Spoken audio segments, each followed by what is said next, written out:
This program features live coverage of an African safari and may include animal kills and carcasses. Viewer discretion is advised.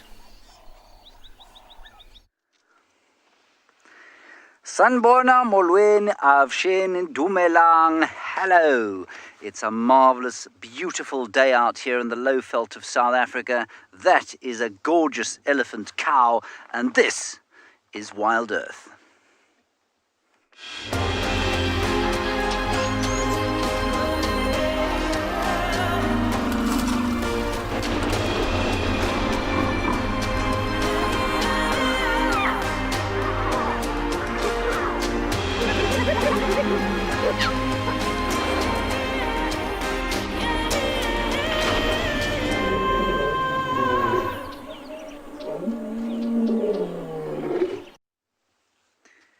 I hope that you are all very well and enjoying your afternoons wherever you happen to find yourselves in South Africa today. This is an elephant cow unusually on her own, and we'll try and discover where the rest of the herd is shortly. My name is James Hendry. On camera today is BK Bokomoso. There is his magnificent looking thumb, and we would love very much to hear from you during the course of our show. You can talk to us using the hashtag WildEarth on Twitter. Otherwise, you can send an email to kidsequestions@wildearth.tv. As this beautiful elephant comes out, says hello to us. She's not very happy, and I suspect that she's quite stressed because it's very unusual for an elephant cow. Just listen. I don't know if you heard that, but she's calling her friends. Let's just quickly go around the corner here. They're normally in a big group, or, a group. It doesn't have to be a big group. Average size, sort of 10 animals, 8 to 10 animals in this part of the world. And I don't know if she's had a fight, if there's a big bull that's got in amongst her herd or something. I'm going to be quite careful of her because you see how she stopped and she's lifted her head. She's listening to us quite carefully, and we're going to be quite careful of her because she's nervous. She looks like she's heading towards a water hole, so I'm going to head round there and we'll see if we can pick her up that side.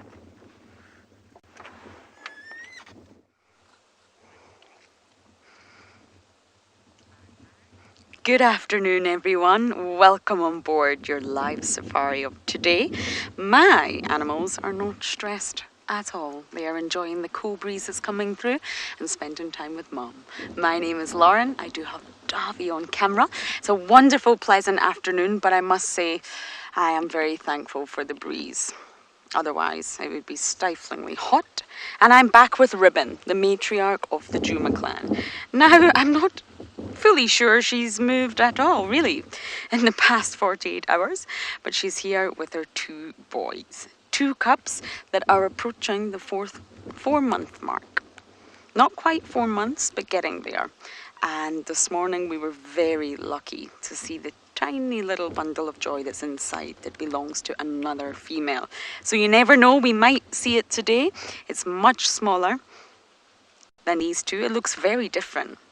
In fact, to be completely honest, it looks like a little brown bear. It doesn't actually look like a hyena, and it probably sleeps a lot more than the others. So I'm going to sit tight here at my favorite place and let's see what happens.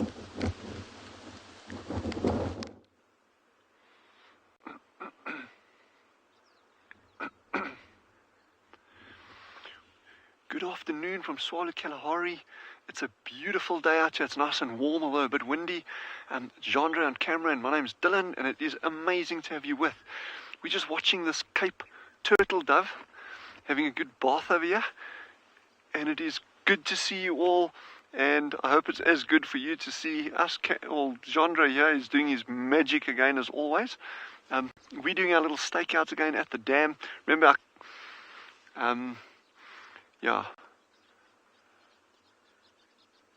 our clutch bombed out on our vehicle yesterday, as some of you that were with us might have known. But we are back in action, just on foot. So we're going to wait at this dam now. We've got reports of some animals in the area, but I can't tell you what they are, because if they do come down and drink, it is going to be off the charts cool. So we're just going to have to bite the bullet. And what we do have here, there's old Sheldon. He's lying on the far side. We've nicknamed him Sheldon. You can see there's old Sheldon, the shelduck. So we are still trying to find that nest, and we are putting in every effort that we can to get it.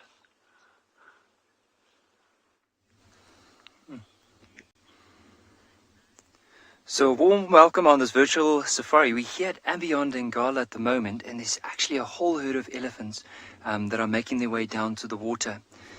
Just have a look at as soon as they start getting a little bit closer, how they might even pick up a bit of pace. Because also this time of the year, there's not a lot of water around. So every time they do see water, especially the youngsters, get very, very excited. So let's spend some time here and see what these elephants are going to be up to and how they're going to splash themselves with water. So I'm Nikki here at Ambiyond Ngala. I'm going to be your ranger, and with me on the camera is Owen. So I think what we'll do from here is let's head back to these elephants. So you'll notice the one, especially on the far left, is a completely different color to all the other ones. And I can just imagine today was a pretty warm day.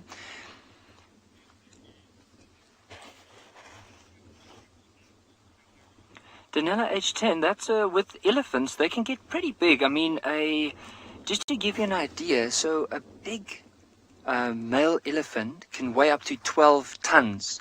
So just imagine a normal car outside would probably weigh 2 tons. And imagine 5 cars stacked on top of each other. That's probably the weight of an elephant. That's how big they can get. Shoulder height, you'd probably be looking around 3 meters, maybe a little bit more, a little bit less, depending on the age of the elephant. But have a look, you'll see from these that are now drinking, they're so thirsty, and the only big one that I can really see is the one off to the far left, the one that first arrived, that looks like it's slightly different. So if we move in here, you'll have a look. You see all of them have this grey back, but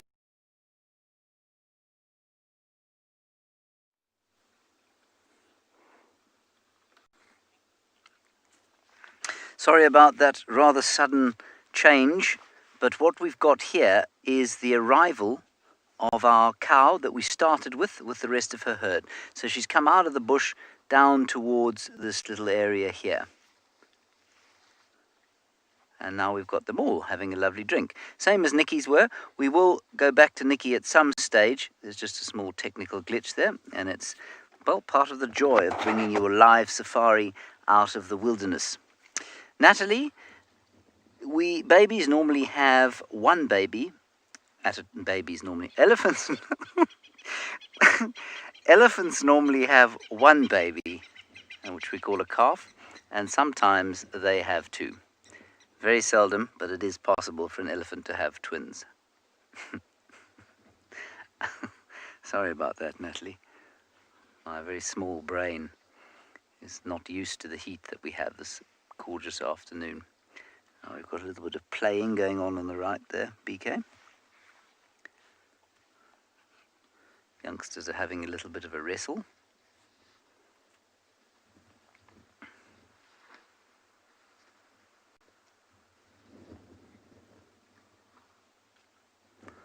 What's quite interesting is our first cow, BK, is now heading off. It's almost as if she's uncomfortable with something or other, and she's left the rest of the herd at the waterhole. They're enjoying their drink. I suspect if it was any deeper they'd be swimming in it. And that's the first cow we had, and she's now moving off away from the rest of the herd for some reason. She's still calling. She's making those low rumbling calls.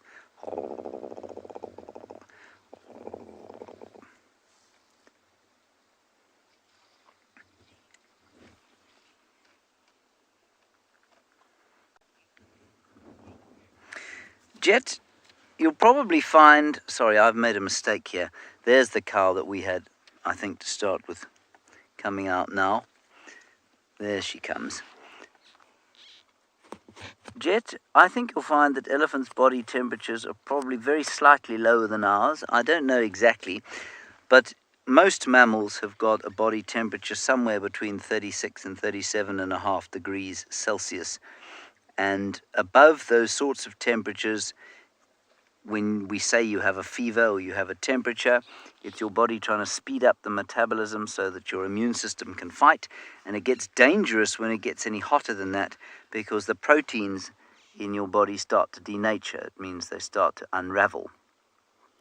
Birds run a little bit hotter than mammals, but the elephants will have a very similar body temperature to ours. Ah, look. She's making friends with the rest of the herd again. That's lovely. My mammals are being very noisy. Can you listen?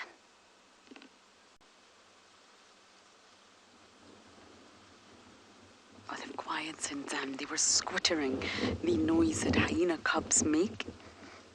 And just by sitting watching them, I am really starting to think that the lighter one is definitely the dominant one. And it won't be by much.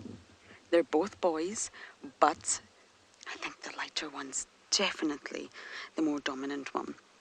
And as many of you probably do know, hyenas don't have the best reputation. The lion's generally considered noble, the cheetah's considered fast and graceful, the leopard courageous, and, well, hyenas, nothing at all like that.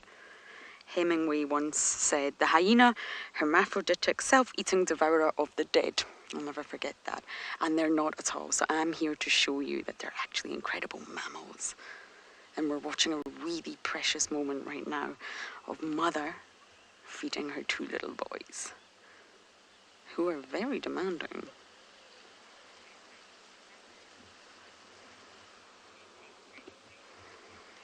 So we're really looking forward to answering all your questions. Don't forget to send them through, #WildEarth. We'll see you very soon.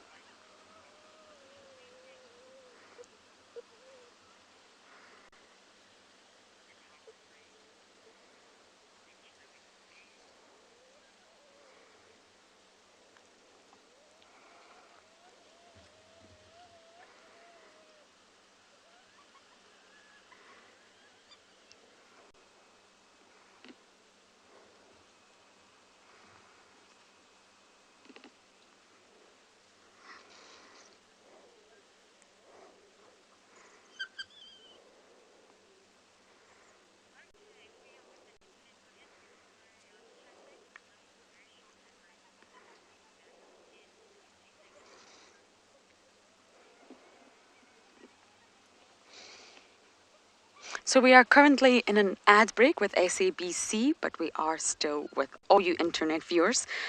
And just listening to these cubs squitter over who gets the best position.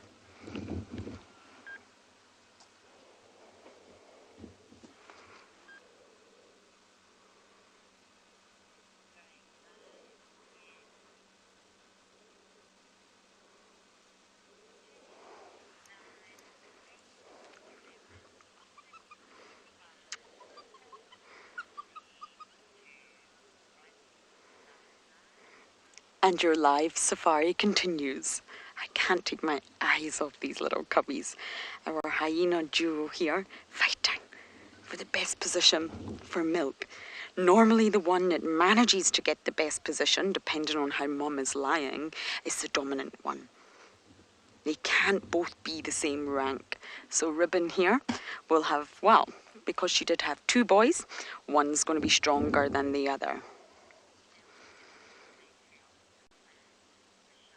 Michelle, hyenas have a fantastic matriarchal female-dominated society. So the males are, well, sometimes irrelevant. It's all about the females.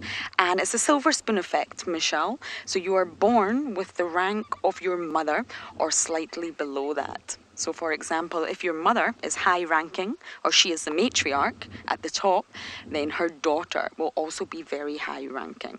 Not quite the matriarch, but she'll be very high at the top of that sort of proverbial ladder, I like to call it.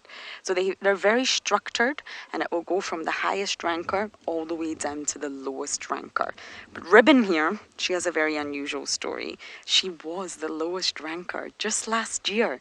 Corky was the matriarch. And Ribbon was very, very low. She was smaller, she was weaker, she was bullied, and she actually conducted her very own matriarchal overthrow. And she managed to, wow, successfully become the matriarch of the Juma clan. It's quite a story if you really dive into it. Watching Ribbon go from the very bottom to the very top, it's really impressive. India, you are 8 years old, and that's a fantastic question. Not so long ago, these two little cubbies were just completely brown, almost black, like little bears. And it's normally around 3 months old that you start to see the spots appear. But they always have these spots. It's not that they just magically appear. It's just that the rest of the coat, the rest of the hair gets lighter, and then the spot pattern becomes very visible. So these... Hello. These terrible two are now 3.5 months old, and you can see that their spots are, well, almost entirely visible, on one more so than the other, and each hyena has a unique spot pattern to identify it. So I'm going to sit tight. Hopefully they'll wake up soon and start being more playful.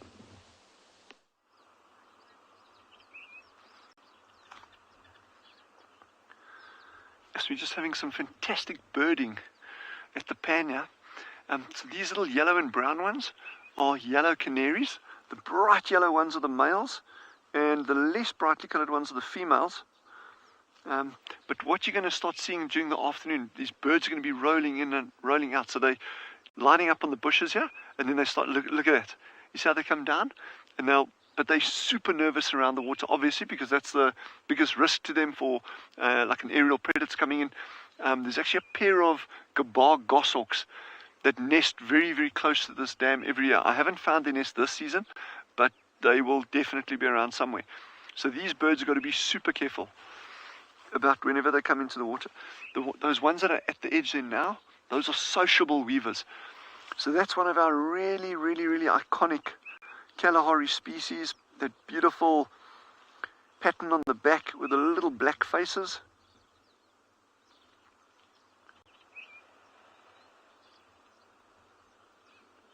And these birds make these massive nests. Those of you who've actually traveled into these areas may be familiar with them.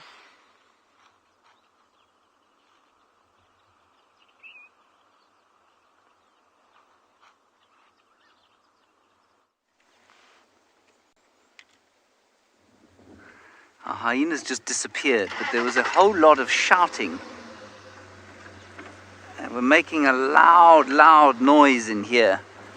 And I don't know why. It sounds like there's either some kind of hyena war going on, or like something has perhaps been harassed by the hyenas because it's killed something. So maybe there's a leopard around that's killed something.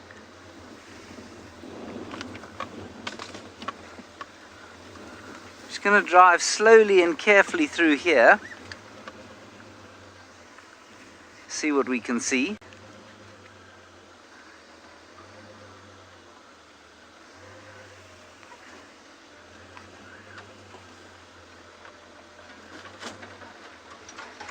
At the moment I can't pick anything up.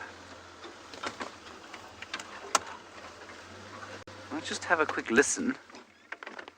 We were sitting with those elephants and we heard which is not an uncommon sound to hear at night with hyenas. But it's very unusual in the middle of the day unless there's some real action. So we're just going to listen quickly and see if we hear something else.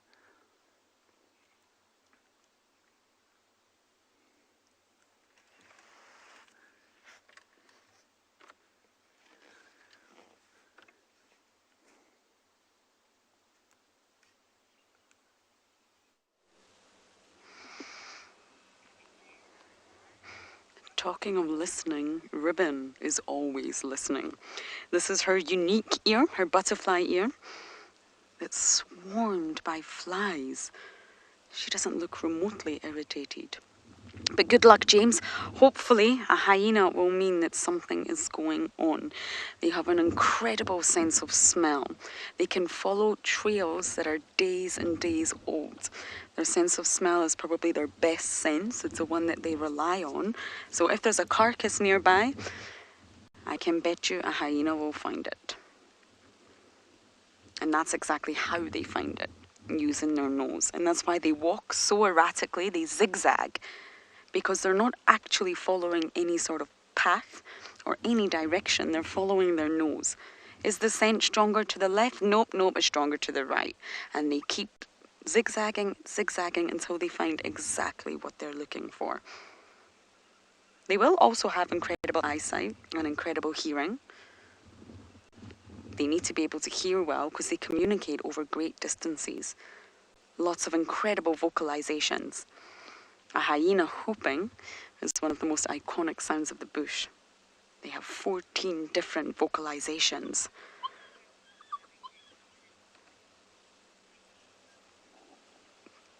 Oh, this one's not happy.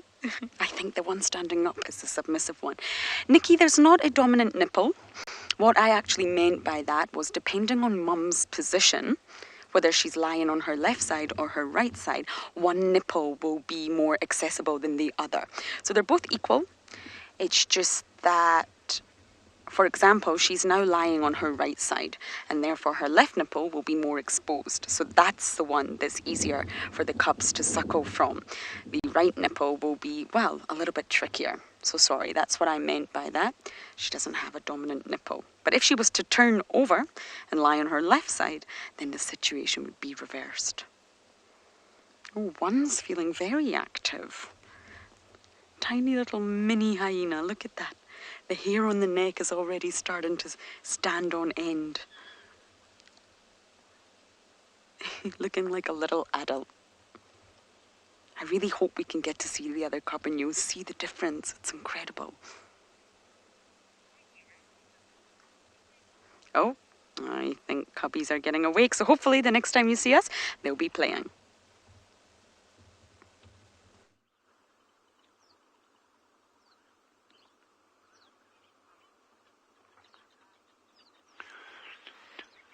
So while we're sitting at the dam waiting for some larger game to come down, we've just been watching this little lapwing. It's a sub-adult lapwing, and I'm saying it's sub-adult just because of the really mottled patterning on the back.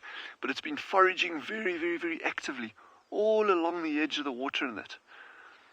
So it's amazing. Yeah, we think about big animal or larger predators making kills, and yet as we've been watching that little guy, it's just been making kill after kill after kill after kill after kill. So it just shows, just spend time. There's a lot to be seen if you've got a little bit of patience. And this wind is obviously pushing like a lot of invertebrates into this quarter of the dam over here. There you go, another one and another one. There's one of the adults that just flew past, but constantly feeding, eh?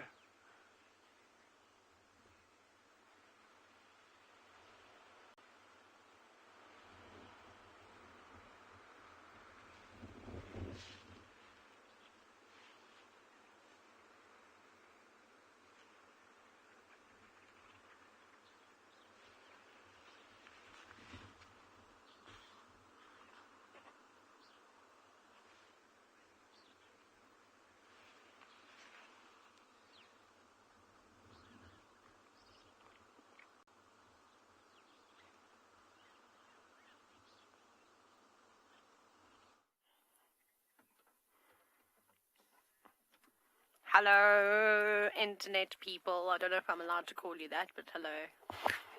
Whew! We managed to find some animals, which was very exciting. We did have some buffalo earlier. I'm not going to introduce myself now because I'm going to save that for a few minutes' time. But don't worry.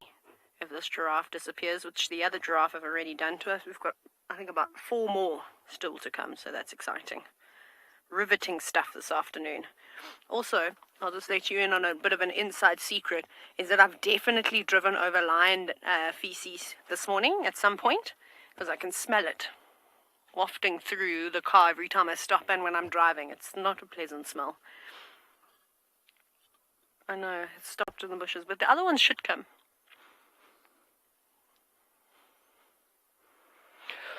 Whew. Sure, very exciting. Very hot today. No, it's a juvenile fish eagle too. Don't fly away. Sorry, we're very excited because there's a fish eagle, but now, of course, it's probably not going to sit here for the time that we need it. Do you need me to go forward, Gert? Or should we... Okay, sorry everyone, I'm gonna just move the car forward a little bit. Oh, look how cool that fish eagle is. I hope it lands.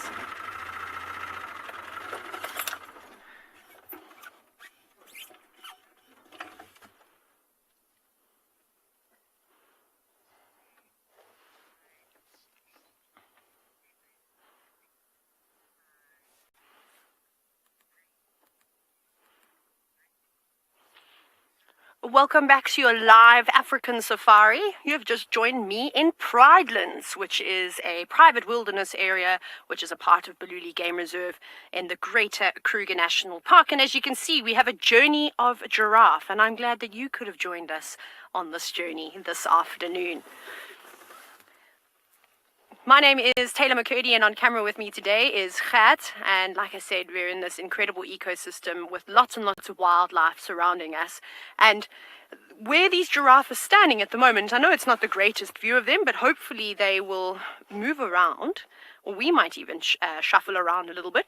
But they could potentially go and have a drink, because there's a big dam just off to the right of them, although you can't see it right now. And to watch a giraffe drink is something quite peculiar and spectacular at the same time. So fingers crossed that they do make their way in that direction. I love what you've described the giraffe as, Giraffe Girl, the secret tall spotted creatures. I suppose that's exactly what they are, with long legs that a supermodel wish she or he could have. But of course for the right reasons. So now giraffe are incredibly tall creatures. As you can see, a lot of the trees that they're moving through, they tower straight over them. And then I suppose some of the bigger marulas and knobthorns that reach exceptional heights dwarf them in comparison. But the giraffe that we're going to see come through now, most of them are females. That one that you can see on the left is indeed a female. And I think the one that's about to move into frame and hide behind the bushes looks like maybe is it a male? No, also looks like also a female, but she's got very thick ossicones. So that's what we look at when we're deciding whether it's a male or female, is those things protruding on their heads. Now, Danielle, something that we should see the giraffe do in just a moment is eat, because that's pretty much what these animals do in order to survive, is feast. So giraffe are browsers. So they will eat leaves, they'll eat flowers, but they don't feed on grass. Sometimes, though, you can see them stretching their long necks down to the ground, where they'll be feeding on small little forbs or shrubs that are popping out through the grasses. But typically they actually specialize on feeding on trees with thorns, just as that one is doing now. It is feeding on a very small buffalo thorn, or a blaar wachabikkie. If any of you have ever been on safari before, you'll know how that is a very sort of prickly bush, and when you get hooked and caught up into it, you do have to wait a little bit and try and unhook the thorns. But for this giraffe, it's not a problem at all. It's got a very, very tough tongue, and it uses its tongue to strip the leaves. But when there's prickles on a branch, you'll see that they just very delicately use their lips and prune the shrubs that way. And occasionally you'll see them very unhappy with something that's in their mouth. But I always like to describe it as somebody who works in the garden, that their hands are sort of used to the thorns and it doesn't bother them too much. So they're able to pick quite a few leaves at a very quick rate. But those thorns are not there to stop the giraffe from feeding on the tree. All it does is that it just simply slows animals down from feeding on it, and so that they don't feed on the same tree for a long period of time. Sisia, now if we look at a giraffe, we try and find one that's out in the open, so that we can see its long neck in proportion to the rest of its body. But I'm not sure exactly on how long the neck is, because I think it depends on individual to individual. But you can see it's almost half the body's length. If you look at that, if you take it from where the shoulder is, essentially, all the way to the tippy top of its ossicones, I reckon it's probably the same length as its legs. It's an exceptional amount. And these giraffe, I mean, the females will probably get to just over 3 to 3.5 meters, and the males will get to around about 4 meters or so. So they're very tall animals. This isn't the tallest species of giraffe that we get. The tallest species of giraffe is the Maasai giraffe, which you find in East Africa.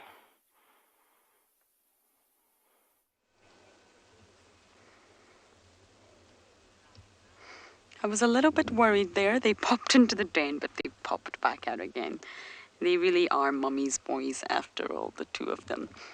But I do have good news for you all. We can't just keep calling them Double Trouble and the Terrible Twosome. They have to have names. So we're giving you all the chance to choose names. We have 4 names for you. They are in Shangaan and they all have very, very special meanings. And we want you to vote. So before I tell you the names, the votes will be going on Twitter as a poll. And you can all choose which names, 2 names, 2 out of 4, that you think suit these little cubs. You will have 24 hours. And tomorrow, we will announce the names, which is very, very exciting.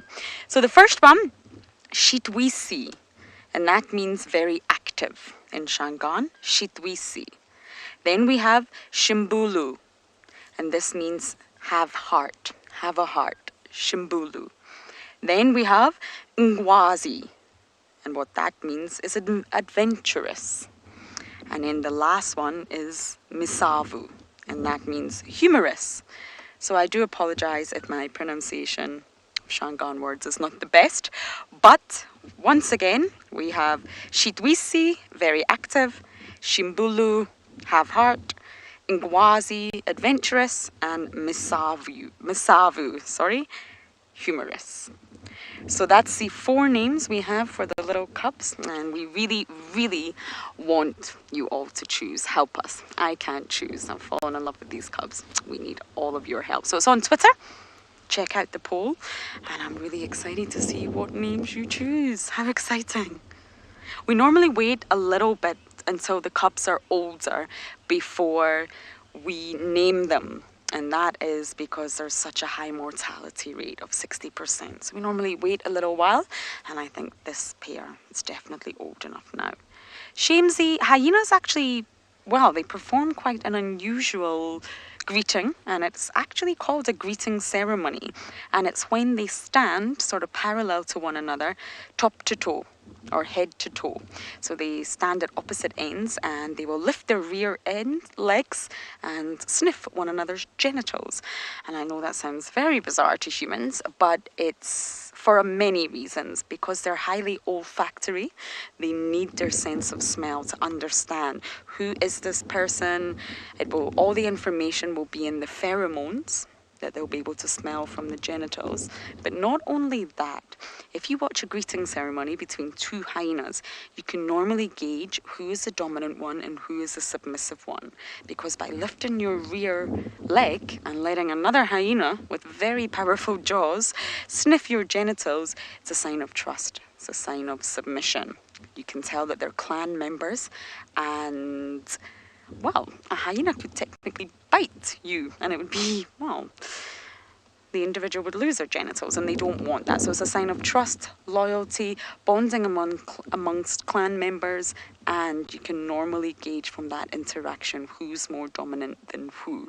So there's a lot of things going on at a greeting ceremony. What a great question. So, hope you're all getting voting. We're going to sit tight and hopefully get a glimpse of the other little cubby inside.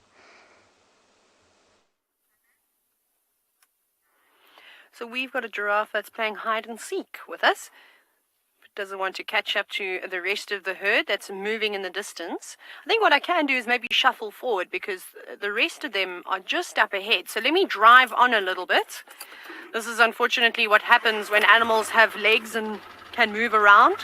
But this is also very typical of giraffe, is to constantly keep feeding and moving.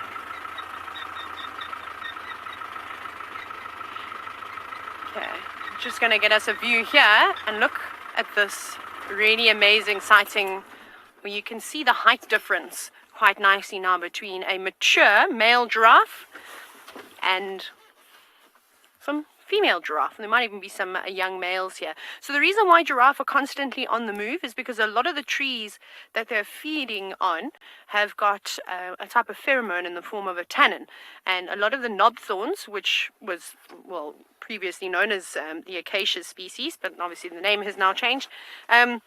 We shall still refer to it as an acacia for today, though.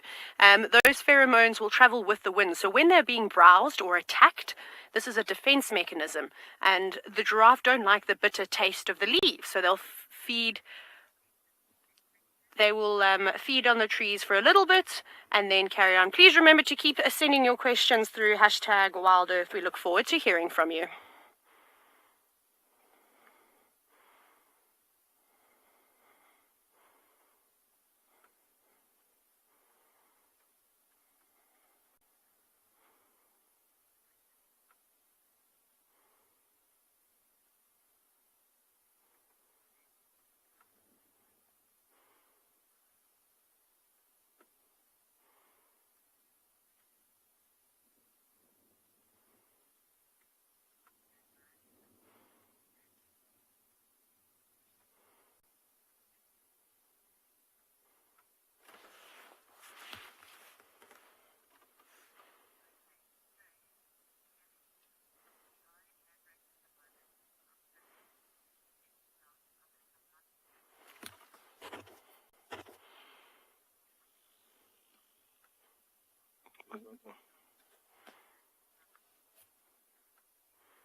Okay.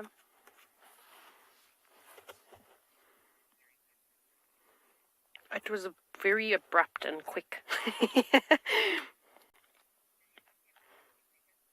30 seconds would be nice, but it's fine.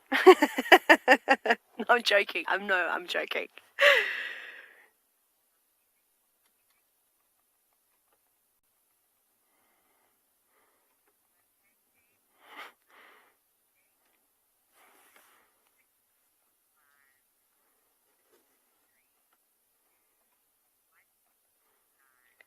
Welcome back to the live safaris. We are still here at Pridelands, part of the Greater Kruger National Park, watching the giraffe. But unfortunately, they are slowly moving away.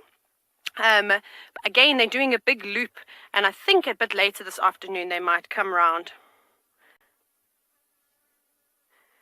Now, Rosalind, that's a very interesting question, considering I told you that well, the Maasai species of giraffe is the tallest, but we get 4 different species of giraffe in Africa. So they used to be classified as 9, but then they have now changed that. So we have the southern giraffe, which is the giraffe species that we are looking at. And you can see there's a couple more here just feeding just off to the left of us. That might be an easier view. And then, of course, as I mentioned, in East Africa, we have the Maasai giraffe, then the northern giraffe, as well as the reticulated giraffe. So it's just those 4 species. But if you're anywhere in South Africa where all these safaris are, you'll only see this beautiful animal. Now, in terms of the age of a giraffe, you can imagine it's a very tough life for animals out here.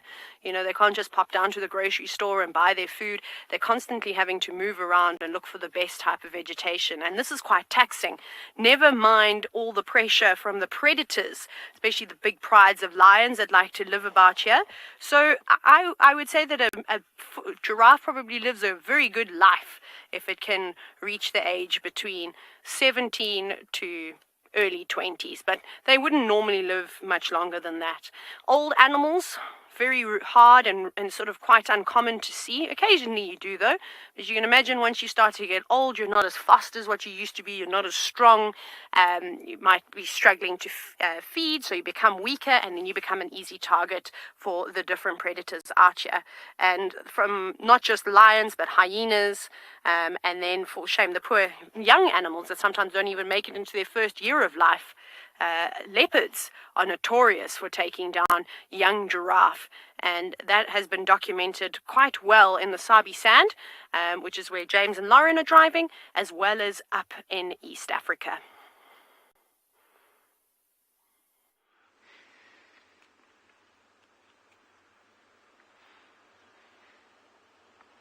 So So this magnificent example of a kudu skull. This is a bull that was actually caught by a pack of wild dogs right on the edge of this dam. And in fact, they chased this individual and he ran into the water, and we actually had dogs going in and out of the dam. But they eventually got him. So that's just a nice, interesting thing to see. And you can see there's the dam there. Gives you a nice idea of the size of it. But if you look at that kudu skull closely, you'll see that the teeth are still in really, really, really good condition. So that was not a particularly old bull. This bull is probably 5.5, 6 years, give or take, but really in good condition in that. And it's one of the most important food items for wild dogs here. Roxy has just asked, do we get striped hyena at Swalo? We don't get striped hyena. We've only got spotted hyenas and brown hyena. The one that we do.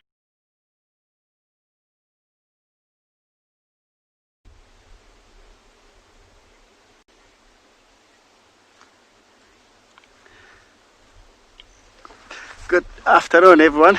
That is Domi from Pinda Private Game Reserve. You're welcome to Safari Life. We'll be trying to find the cheetah. Already found them right behind me.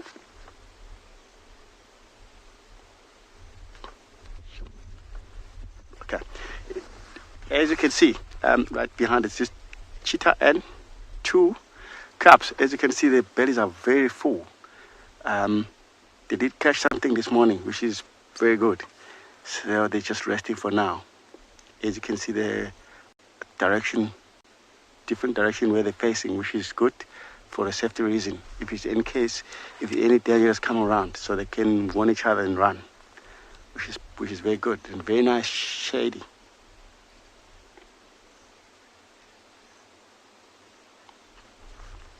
Monica, this cow, they're about 6 to 7 months old. They look quite small, but they're quite old now. They've been here for a little while.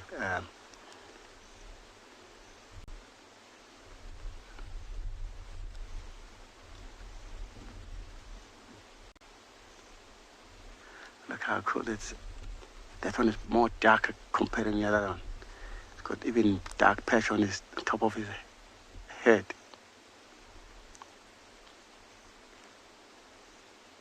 Yeah, you can see the babies are much fuller than the mom.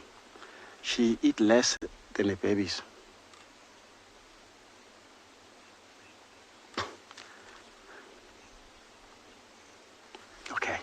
Okay.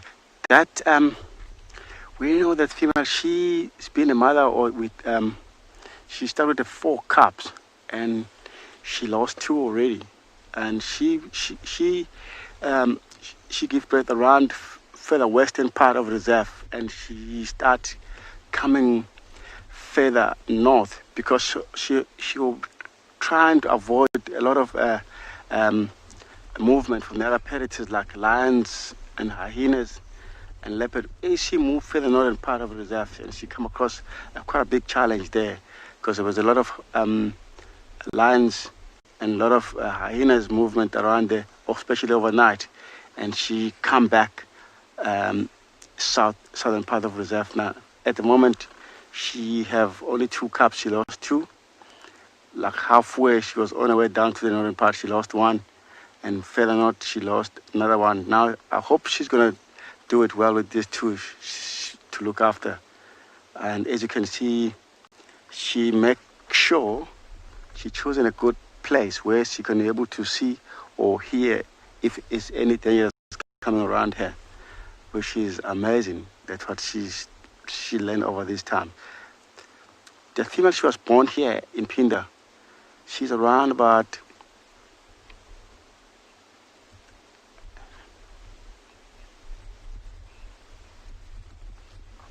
and then that these youngsters, they'll be with the mom until 18 to 19 months old. Then the mom she'll leave them. Then they'll be old enough to look after themselves.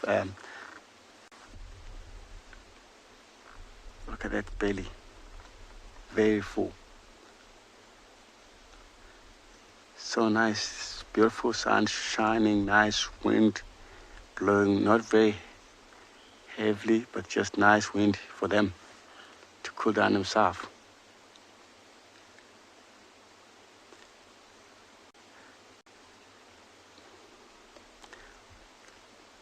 Lovely sight. We'll just sit here and enjoy watching them.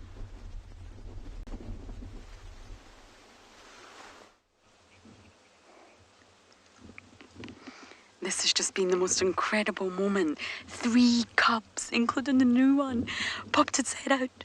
But then this large herd of elephants has just appeared on the scene, and therefore they dived back down again. We're still at the hyena den. There's just a large herd of elephants feeding. We could hear them earlier, but we couldn't see them. And they've came closer and closer. Ribbon's still here. I'm going to show you exactly where Ribbon is. Mom is still here, flat as a pancake in the grass over there, enjoying the shade. We've got elephants to our left, and the 3 little cubs were to our right. Now, the elephants will react if they smell hyena, if they smell Ribbon or they smell the den, which smells terrible. They absolutely will react. But right now, they don't seem to be aware of her presence.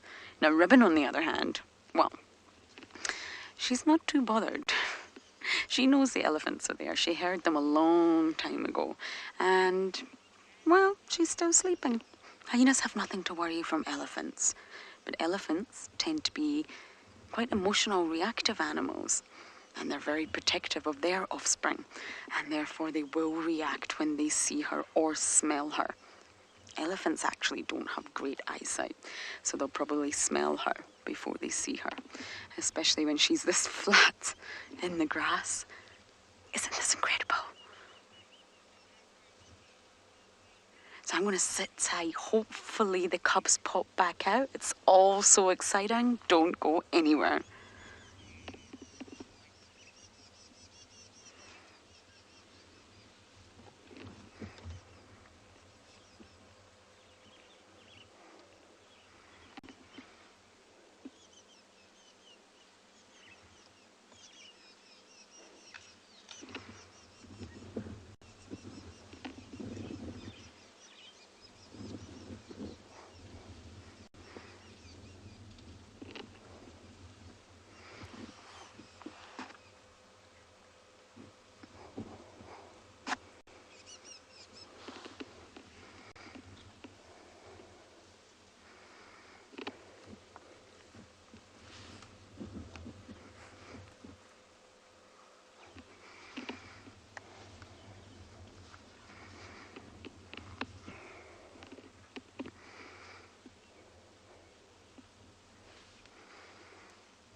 Okay, I think I'm going to sit tight just in case the cubs pop out one more time.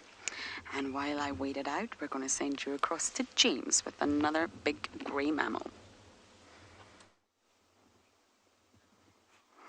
We are going to hope that the hippopotamus begin a magnificent porpoising display when we go back to television in the next 45 seconds or so, I suppose. The one's having its eye cleaned out by some oxpeckers. Very interesting little hyena interaction we had. Not sure why they were squittering at each other, but it all seemed to calm down. And it was all in a massively thick block, so we left that particular area. And I'm now going to be quiet because we have 30 seconds to go back to TV. See you on the other side.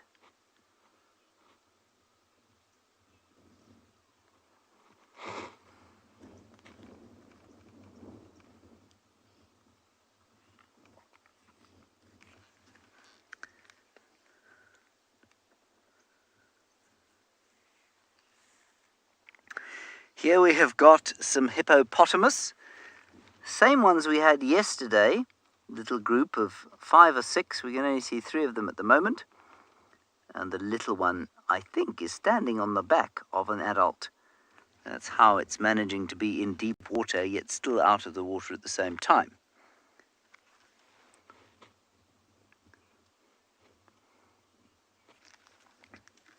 Hello, Tsepo.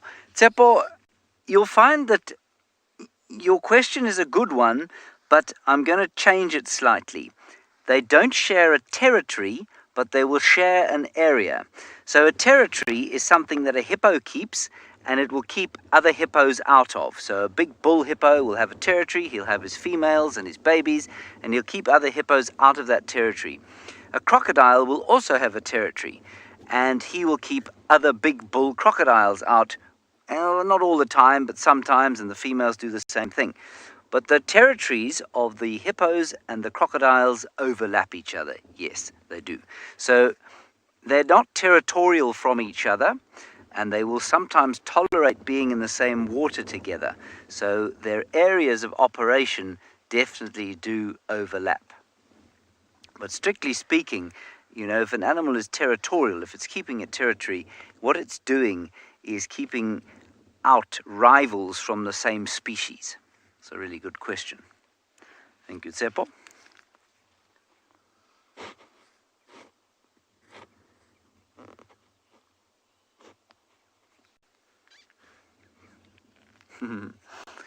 HB, they've got little valves in their ears that stop the water going too far in, but I suspect some water goes in there, but much like you, if you have a swim or a shower or a bath, water goes in and then it comes out again. But if you look carefully at their ears, the openings are very small, and I suspect that they can probably prevent most of the water going in. And then if you watch the one there, that one there, the one closest to us, you look at its nostrils. Its nostrils are very clever because they're closed completely and prevent water going in, and same sort of thing with the eye. So I'm sure some water gets into the ears, but it doesn't kind of fill them up, just like us.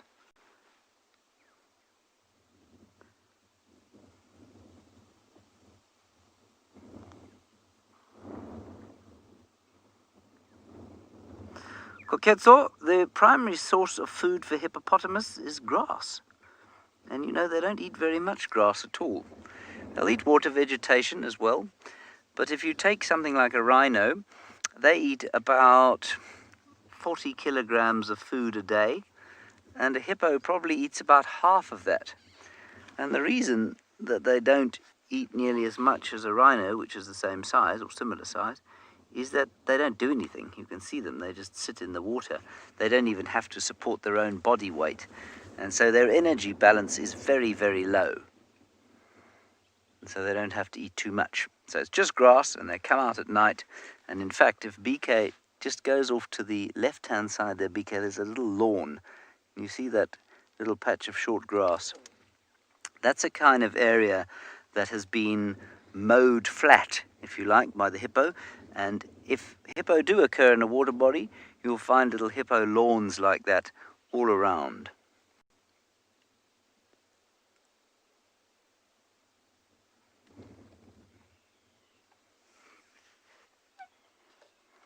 Right, I think we're going to head on from here and see what else we can find.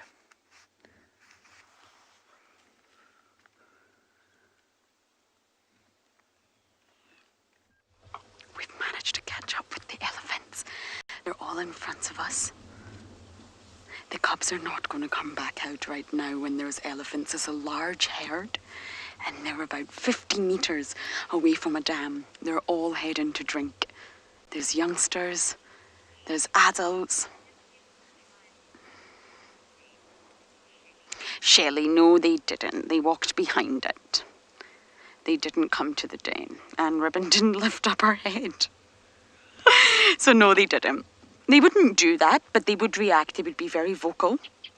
They would put their ears out very, very wide in alarm, raise themselves up nice and tall, which is what elephants do, and they would trumpet, which is a real sound. I don't know if that sounded like an elephant, but it's very, very loud. And that's when they're alarmed and they're not happy. But because it's windy today, I just want to be really, really careful where I'm driving. So I'm going to stay behind them and try and give you the best views that we can, because they're all very, very rapidly moving towards the water. I haven't seen this in a really, really long time. Because it's winter here, elephants have changed their movements.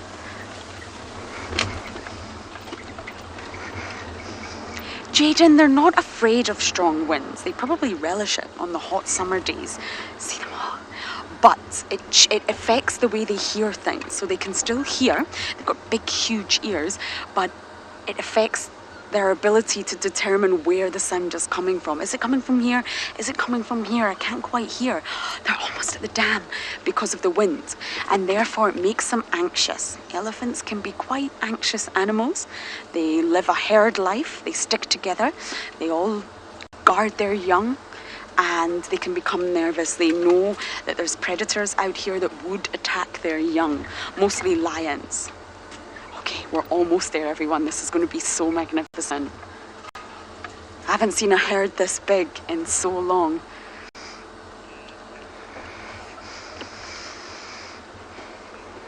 Okay, I'm just going to stop here, Davy, so we can see the big, big line of elephants walking down to the dam, and then we will try and get you some last minute views. Now, don't forget to vote for the names on the poll. I'm very much looking forward to announcing them tomorrow.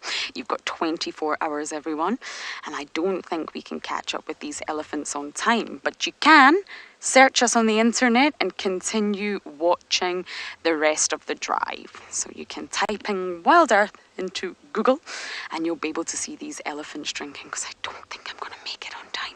But we can go a little bit closer for now.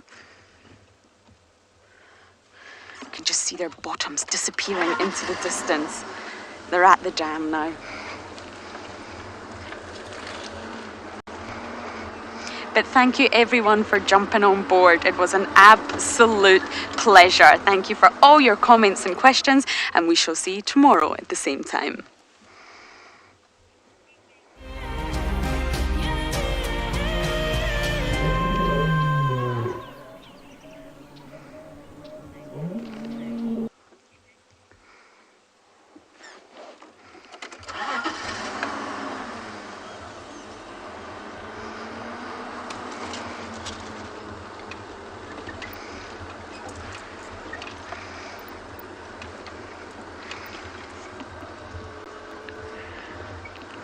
Welcome everyone who maybe has been watching or you've just jumped on board. Welcome.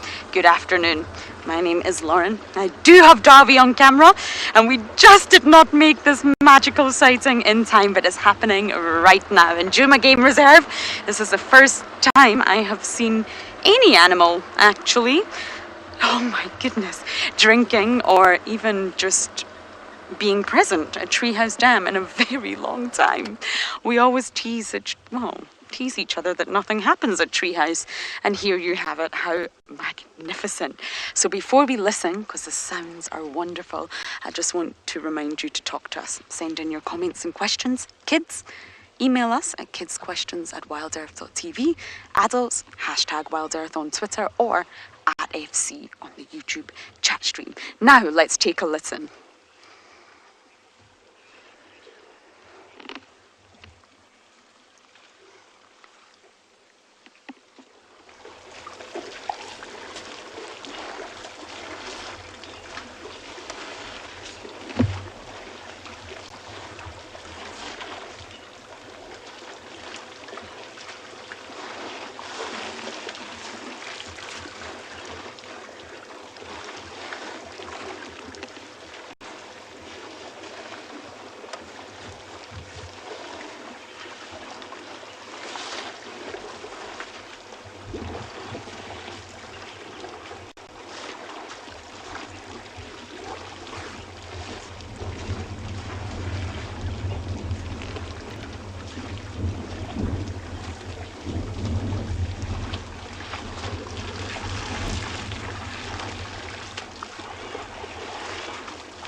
Jane, you said elephant drinking is such a spectacular, special sight. And yes, it is. I have really not witnessed this in such a long time.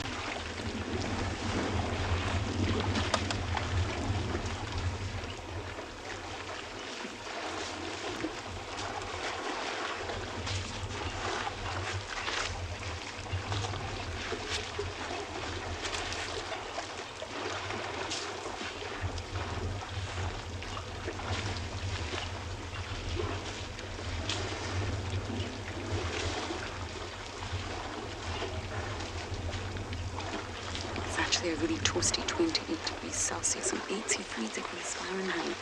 So it's quite hot for winter, although there's a breeze coming through and the elephants are probably just relishing cooling down.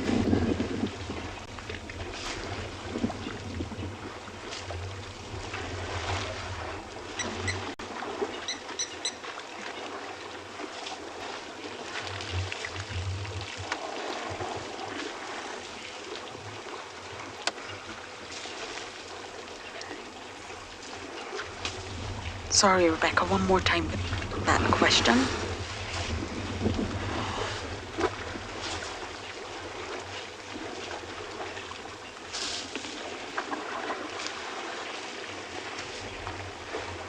And Lune, you're asking, would a mother elephant help her calf drink water? Yes, when they're very young, mother elephants are known to suck up water with their trunk, which they can do, and then they empty it very gently into the youngster's mouth.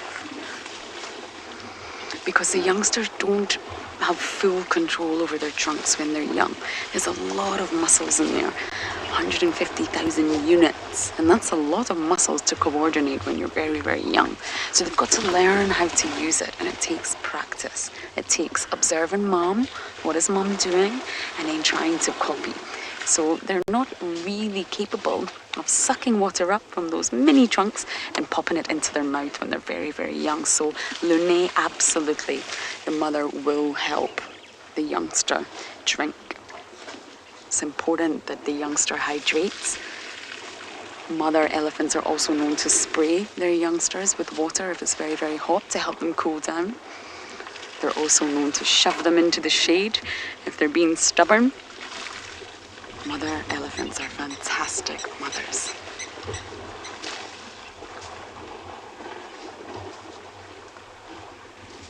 They're splashing mud. Over in that corner over there, Dom. They're splashing mud. We've gone from drinking at the bar to pool party. You see that youngster right at the front there doesn't really know what to do with its trunk. You see that? It's not really sucking up the water. You see, he's drinking with his mouth. Because he doesn't know how to use his trunk yet. There's only 639 muscles in the human body, in our entire bodies, and that just shows you how complex the trunk really is. There's no bones. Just muscles. Splashing, he's definitely good at splashing, but not so much drinking.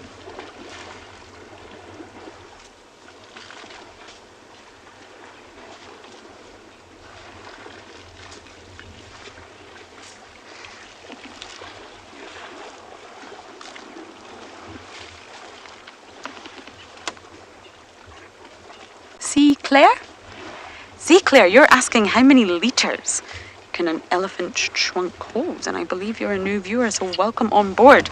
It's a pleasure to have you here. I hope you'll keep joining us. We have 2 safaris each day.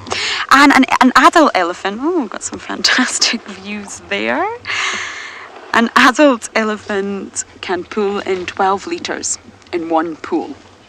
And if you think, they spend quite a lot of time at a water hole, so continuously they can pull in so much water. But an adult can pull in about 12 litres in one go. They're large mammals, as you already know, and they can't sweat, so they have a sort of different thermoregulation process than we do, and therefore they cool They cool down by different techniques. One of them is the flappage of the ears, and that's why they'll need to hydrate a lot, especially to keep cool.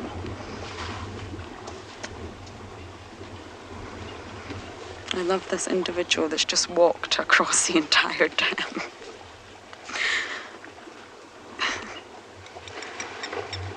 Don't be a sheep. Don't follow everyone else. Don't walk around.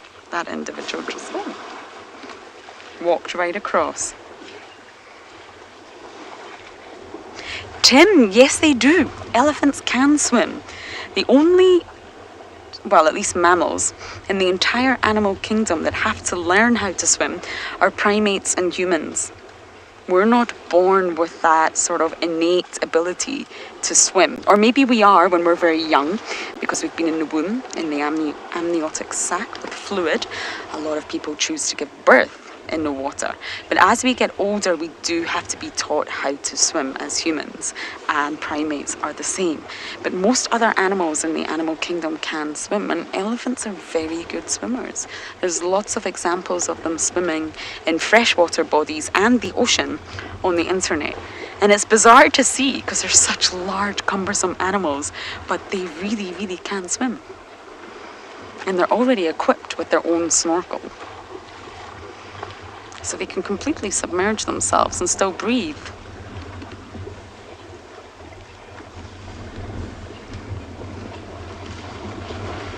James, this is such a special sight. Yes, it really is.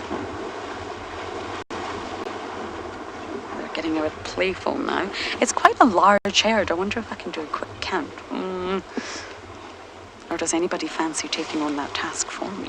There's a challenge. How many elephants do we have in front of us right now?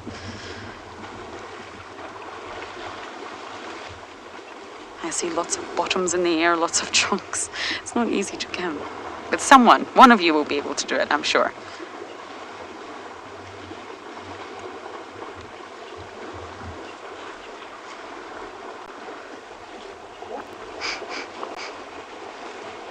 Living their best life.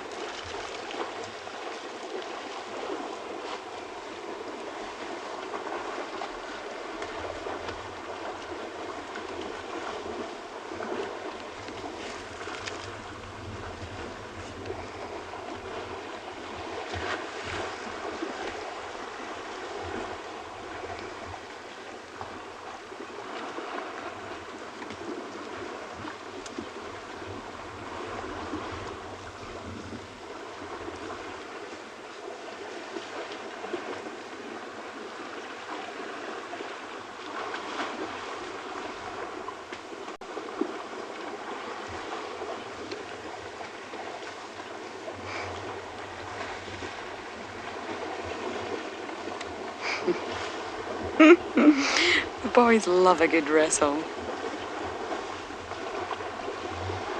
And that one that it's wrestling with is quite young.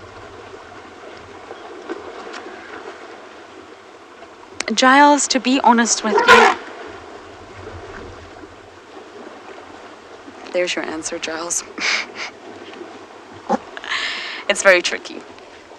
And I think anyone that tells you you can age an elephant exactly, unless they've known it since birth, it's really, really tricky. The best sort of technique to take is to gauge an age bracket.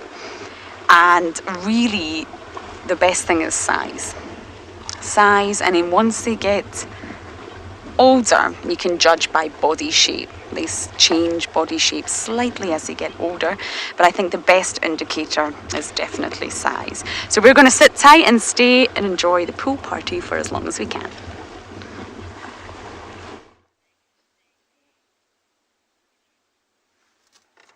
Here we have got a golden-breasted bunting.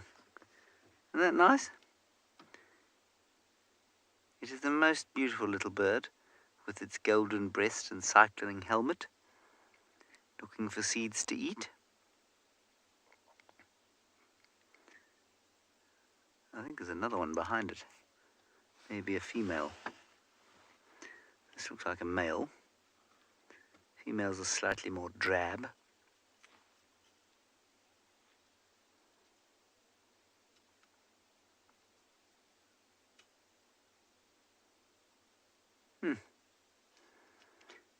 And see how nice he looks, surrounded by the winter vegetation.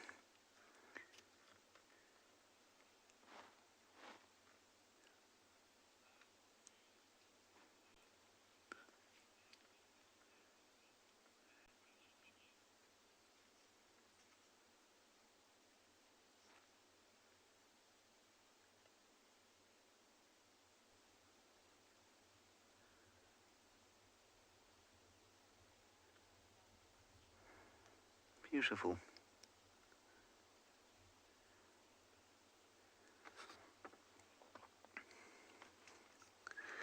Now, if you would like to ask us any questions, you can do so using the hashtag Wild Earth. Otherwise, you can use the chat stream on YouTube or Twitch, or you can send us questions to kidsquestions@wildearth.tv.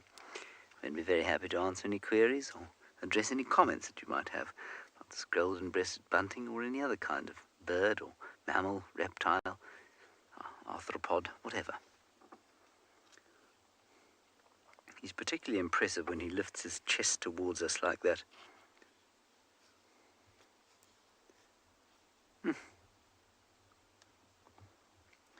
So although he has a very specialized conical bill, he will most certainly take insects if he can find them. I think I don't know what he's going for there. Not sure what he'd find on a old termite mound.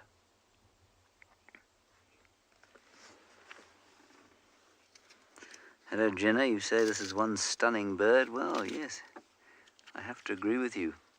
One of the slightly more stunning birds that we have.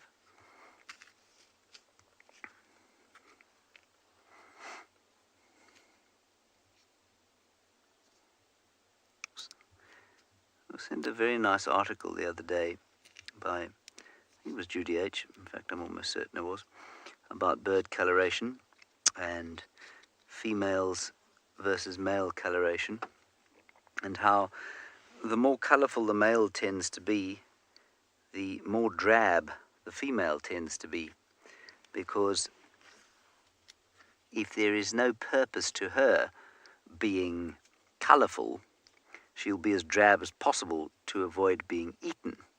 So in species where, I think, let me just try and get this right, I think it's in polygynous species, in species where the male has got more than one potential mate, the females will be much drabber than if they are competing monogamously for males. Make sense? Because they don't need to display as much if they're in a polygynous sort of a thing. The males will take whatever they can get, basically. Whereas in monogamous species, it's much more likely that the females will have some sort of adornment or similar male coloration.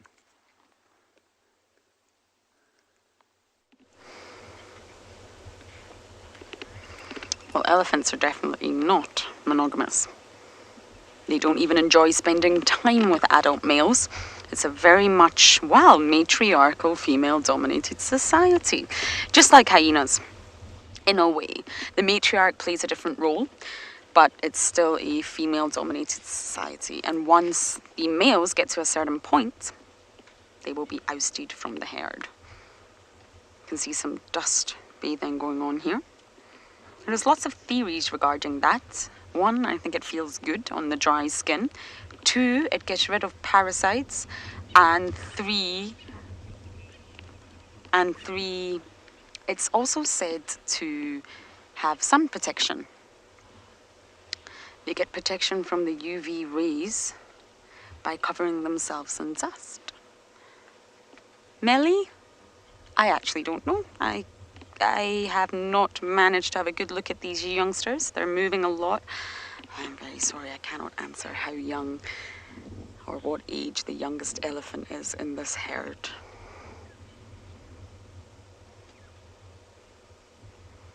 Look at them all walking off. We probably can zip round and catch them on the other road. They're probably going to take their time going through the block, but there's a large possibility we can catch up with them. All of those elephants walked right past a hyena den. And now Treehouse Dam is, well, as empty as it always is. So I think that's exactly what we'll do. There's a little straggler over there. We're going to zip round and hopefully catch up with this herd.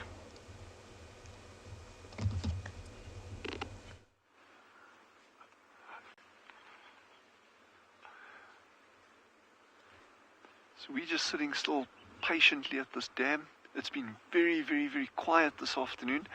The wind is picking up, the temperature's dropping, obviously got to do with that cold front. So it's probably not the optimal conditions for animals to be drinking now.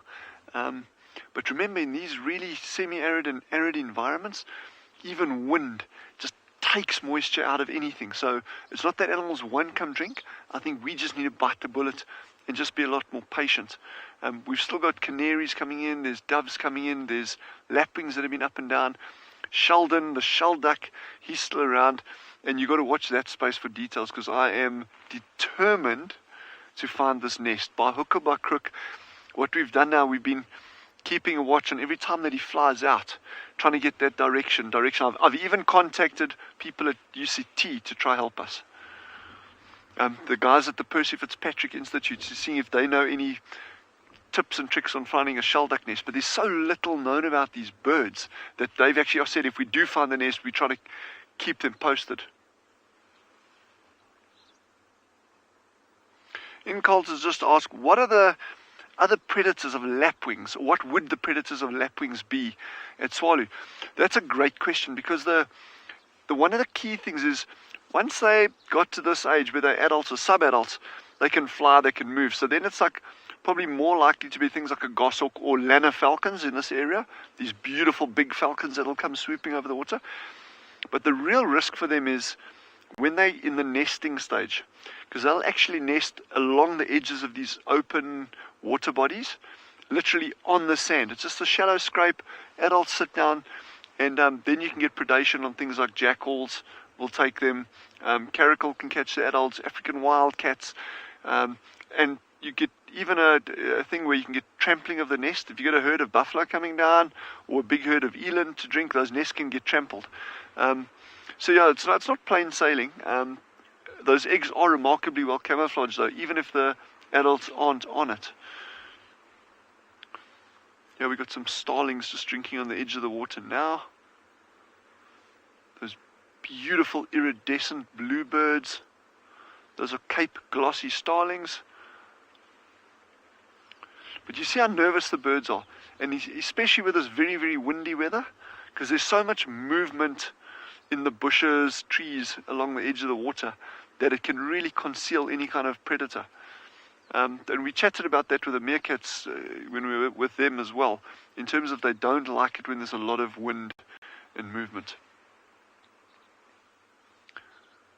Yeah, like I say, otherwise it's been fairly quiet at the dam, but it's always good just to be patient. I mean, this is part of it. We can't have it all our own way, so I've learned over the years just to bide your time and bite the bullet.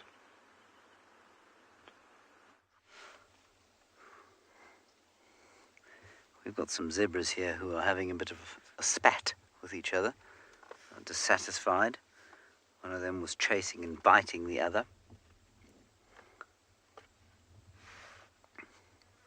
The same group we had this morning. I think they're just slightly further north of where they were. Let me sneak slightly forward.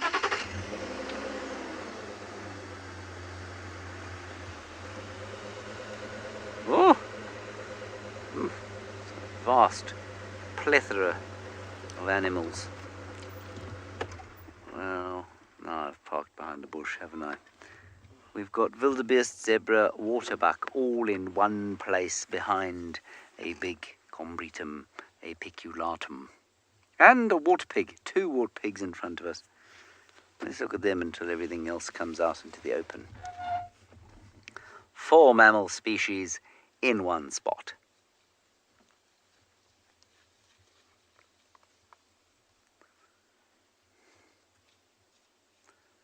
And impala, 5 mammal species in one spot. That's not bad going. May go home early today.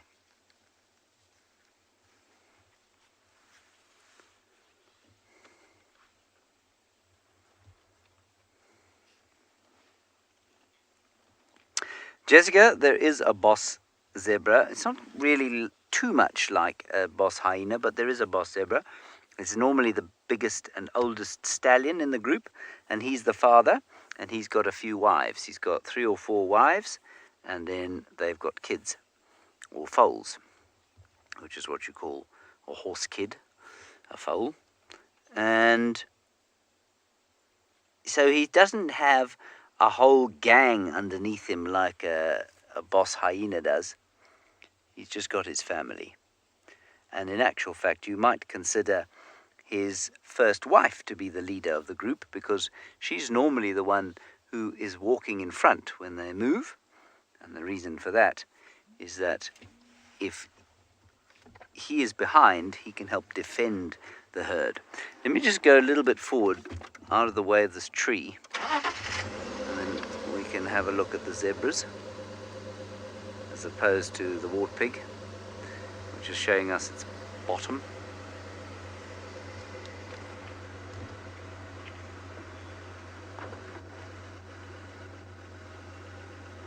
Oh, there's another warthog. Sorry, the Game Drive radio went off. Can you see anything, BK? Not really. Can we have that again, please, Rebecca, from Never Too Late? I'm just going to stick my nose off here. Never too late. Well, in this part of the world, the worst tempered wild animal is the zebra. I suspect that's why you're asking the question. They tend to be... Yes? Can you see them? They tend to be very unpleasant to each other and to other animals sometimes.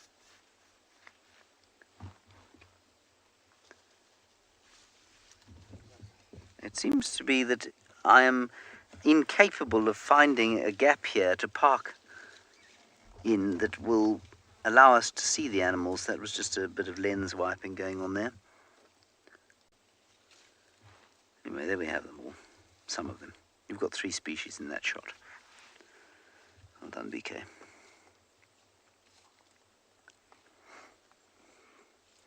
So while you'll find that wildebeest don't tend to express a lot of aggression to each other or any other animal, but for when they're in the rut, which is, it's finished now, the wildebeest rut. Zebra do. Zebra fight with each other, they fight with other animals, and as I have said a few times, apparently, and I don't know this for certain, but apparently they cause more injury to zookeepers worldwide than animals like tigers do. And there's the warthog.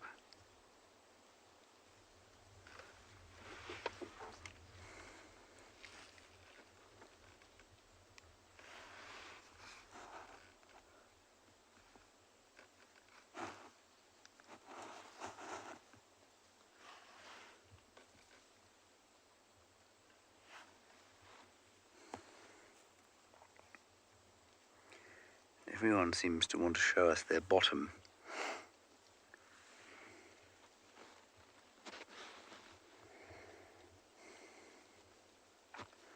Hello, the craft. The maximum attainable weight for a wart pig is about 100 kilograms. Most of them don't get anything like that big. I'll give you some exact stats if you'd like. So, the average mass of a male is 79.6 or 80 kilograms, and the range is 60 to 103. So it's a big range. And the female about 56 kilos, and she's between 45 and 70. Now you'll probably find that that's not in the same areas that their ranges or so. In slightly different areas where the food is different, they'll weigh different amounts. Although all of those figures come from an area in KwaZulu-Natal.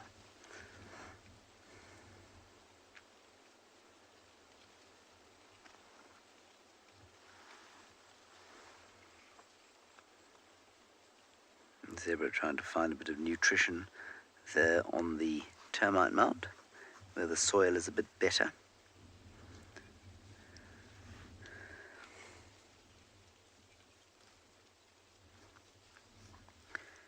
Aeolus, I don't think adolescent elephants have bad tempers necessarily. I think they just like to test themselves like adolescent human beings. So I wouldn't describe them as bad-tempered. So I think that zebra stallions are definitely worse-tempered than adolescent elephants. I think adolescent elephants are actually just kind of, testing themselves, curious. And it's normally bulls. It's very seldom adolescent cow elephants. It's normally bull elephants.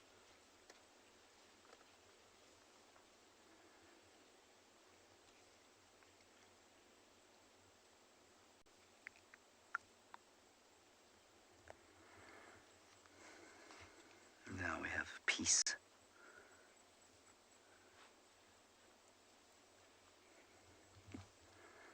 We'll probably head down towards Chitwa Dam now and see if we can find some leopard tracks. And in the meantime, I think you're going somewhere else. Well, James, I know of one elephant that I'm not sure if she'll ever grow out of it, and I think you all know who I'm talking to. She's the sassiest elephant I've ever met in my entire life. But I think I don't know. Do I agree with James? Do I think that zebra are the most temperamental? What about buffalo? But maybe that's just because I've had such bad experiences with them that I favor them. But I get where James is coming from with the zebra. Goodness gracious, if you've ever seen them, they're worse than a pony mare. And they're pretty temperamental. But anyways, we're with a very relaxed herd of elephants. It is the Alicia Keys herd of elephants. I need to give this herd a proper name because, that's just a little bit ridiculous. So we'll try and come up with something appropriately suited to elephants. But they've actually moved quite a far away from where we've been seeing them hanging around. So we've been seeing them in the southern section on pridelands, and they'd sort of do a loop up in the semi-open areas. There's normally a lot of sickle bush and big knob thorns around, and then they'd go down towards Ndlovu Dam and have a drink, and then sort of do that same route. But now they've moved all the way up to the west, and not too far away from a leopard dam.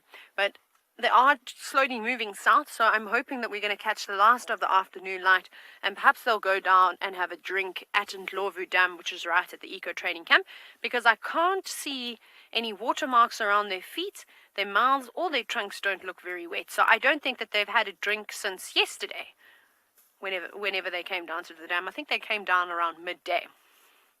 So we shall see.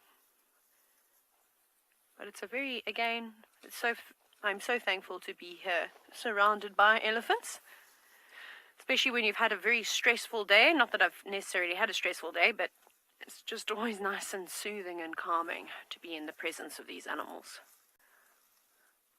Oh, watch her pull that out. Oh, with absolute ease. No, she pulled it out. She didn't want it there. It was in the way.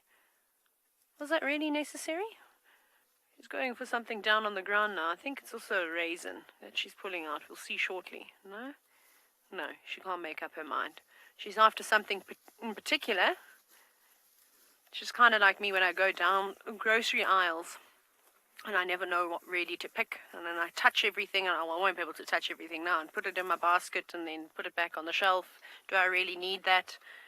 Luckily for elephants, they don't have to worry about those type of things, but dry grass is on the menu. I really like the way that they rest their feet. You've been seeing a lot of it. Oh, there we go. Just shoving that tree out of the way. Like no one else's business. Okay.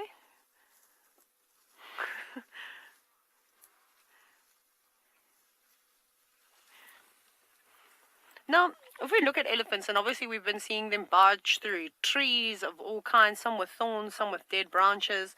The craft in elephant skin can be a couple of centimeters thick to just a few millimeters. So it depends on whereabout on its body. So you'll probably find that around its midsection, it's about 2.5 centimeters thick or so. And then if you go around towards the ears, where the skin is very thin, just a few millimeters in fact, that's where they're susceptible to I suppose, getting piercings.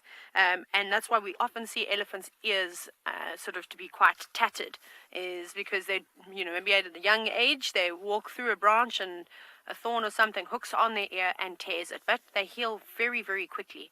So you can see she's got some tattered ears. But I think the perfect example is the matriarch of this herd with her big rip in her ear. But I don't know what would have caused something like that.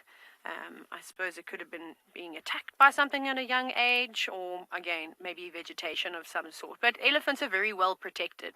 And you can see if we look on the body of the elephant, there's some fine white scratches. And you see that. It's the same thing as if you were to pick up a stick and lightly drag it across your skin. It would probably feel much the same, because elephants do have hair on their body, not as sort of delicate,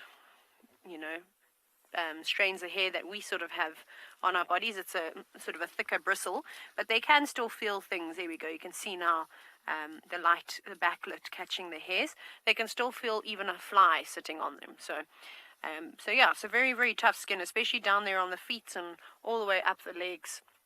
You can see it's quite loose as well. So when sticks and things drag across it, it doesn't really cause them much pain at all. It probably provides a nice scratch. I would honestly love to be an animal of every species for one day. Sorry, that's what I was trying to get at. Just so that I could experience these things. How do they taste, How do they use their trunk or their tusks? Or what does it feel like to roar like a lion? All these amazing things. Shame that young calf looks like it wants to maybe suckle. And Mom is sort of shoving it off, saying, no, go away. This female, though, has not been in the greatest mood today. She's fine with us, but we have watched her actually, I suppose, parent and discipline a younger bull that made a bizarre sound, and she chased him for quite some time and put his tusks into his rear end. So she's not happy with the younger elephants today. We have our monogamous pair of steenboks, the quarantine steenboks. I follow this relationship on a daily basis, and I have to say some days they're very far apart. They clearly have had a domestic and they need some time out. And in other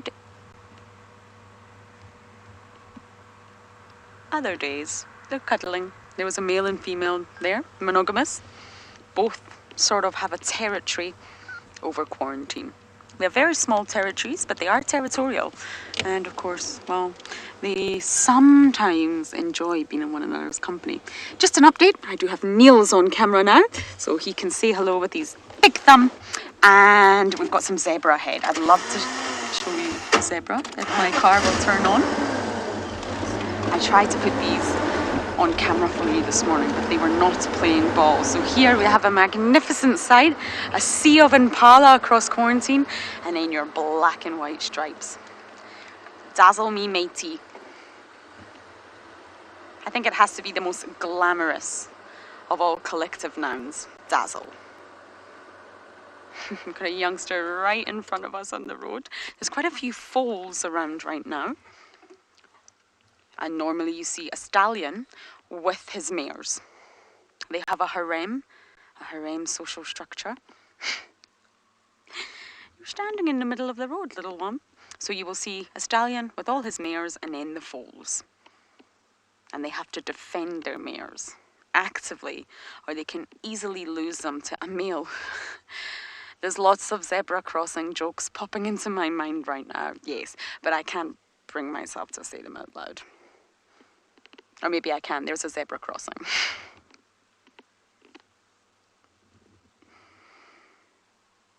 That was terrible, I know. But yes, stallions will fight. The bigger the harem, the better. The more females you have, the better. But you've got to be physically fit enough to maintain your harem. And zebras can be very violent when they fight. Very violent. They have really, really sharp teeth. Well, not necessarily sharp as in pointy, but they're very sort of thin at the edges. They're rectangular and they can give a really good bite.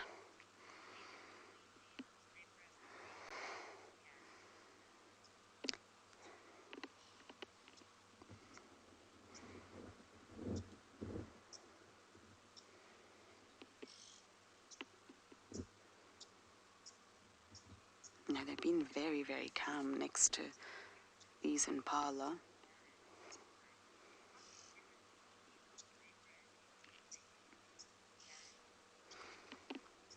Gareth, you're asking about the different species of zebra that we actually get out here. Out here in in South Africa, in the Kruger where we are, we only get the plains zebra. And you can actually identify them as they normally have what looks like a shadow. I think the one ahead, Niels, we're going to be able to see this quite well. If we can just have a look at this one, because it's got its stripes facing us. This is a youngster. But in between the black and white stripes, if you like, there's what is called a shadow stripe. You see that at the back there? There's a sort of in-between stripe. It looks like grey. That's how you can identify the plains zebra. And that's the only species that we get here in the Kruger Park.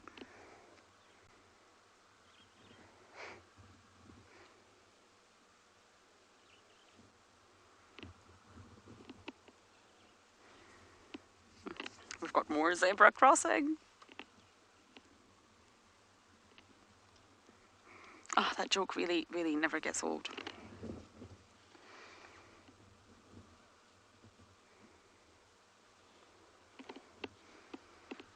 This is actually quite a large herd. 1, 2, 3, 4, 5, 6, 7. I can see so far. 8, sorry. Zebra are very mobile, and they must drink daily. So they're very rarely about 10 k's away from water, really. They're very water dependent but mobile. So they don't have to stay in the same area. They can move from area to area as long as they're close to water. So sometimes we go through periods of having zebra around a lot, and in other times we really don't have much zebra at all.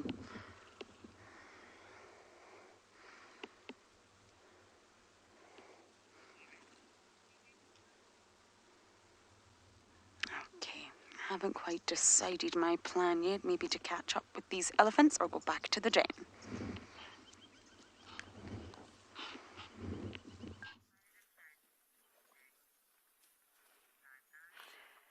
So we haven't moved from the elephants, as you can imagine, because I really am hoping to follow them down to the dam below. But we're just watching this young elephant just feeding on a sickle bush right in front of the car, very relaxed for now, until it decides that it's unhappy with us and maybe trumpets at us and mock charges the vehicle. That would probably happen. So there was much discussion in the vehicle just a few minutes ago about Jurassic Park. And it's my favorite movie, or one of my favorite movies. And I'm sure all of you know by now that it was indeed a little elephant, an elephant calf's trumpet. Probably maybe like a frustration more than anything that mom wouldn't let it suckle, that they distorted and used for that terrifying roar that the T-Rex does in Jurassic Park. Oh, now you're going to eat on the grass. Everyone's eating grass. I mean, I suppose that's what normal elephants do, and they feed on this most of the time. Very cool. I'm just watching this little one because it is getting quite close, and I'm waiting for a sneak attack. We also saw the other elephant. I'm wondering where it is. The young male that we tried to get a really good view of its trunk that has some damage to it. So I'm going to keep an eye out for it, and when it does pop into an area that we can see it, we'll try and get a decent view. So it'd be nice to have a look at it. Look at this. I mean, if you have just watched for the first time, you're probably thinking, oh, I'm going to tell you just now, off you go to swallow. Finally, we have an animal that came down to drink other than the birds. This is a yellow mongoose. Super, super, super cool little animals. You often find them actually in very close associations at burrow systems with meerkats. And look at the way he's standing up. That is very, very reminiscent of the way a meerkat stands. So I'm so chuffed that we got him coming down. I was just saying, we've sat here for so long with very little going on, and apart from some really good birding, and then this little guy rocks up. But you see the way he holds his paws, exactly like a meerkat, bracing himself on his tail. He's going to have a good drink there. And he would put his head straight behind that pile of mud. Yeah, we're talking about you. But we're talking about predation on these lapwings to link that bird that's standing right in front of him with that mongoose. A mongoose like that will actually predate the lapwing chicks, the tiny chicks, if it gets half a chance. But you can see itself from the size that it is, it's also very, very prone to predation. That's why he keeps stopping and looking and stopping and looking and standing up. Oh, there's a beautiful sighting now. Wow. Wow, look at those colors on him. Look, almost orangey legs. That grey torso, or the grey neck and shoulders. And that yellow body. In fact, looking at the grey neck with the yellow body, we got an animal in South Africa called a reedbuck. We get them on Swallow, mountain reedbuck. Their colors are not dissimilar to that. They're also like a two-tone color. But wow, it's in beautiful condition, eh? Look at that, doesn't waste any time going across the open area, wants to get straight back into cover. Yeah, and looking again, just like a meerkat, eh? That's when you can see those similarities, eh? And gone. Wow. Now I can breathe a sigh of relief. I was worried we were going to sit here for 3 hours and not see a single animal apart from the birds. And I love my birds. I'm always a big bird fanatic, and Jeandre has actually been helping me with some of the more difficult LBJs, which is really, really good as well.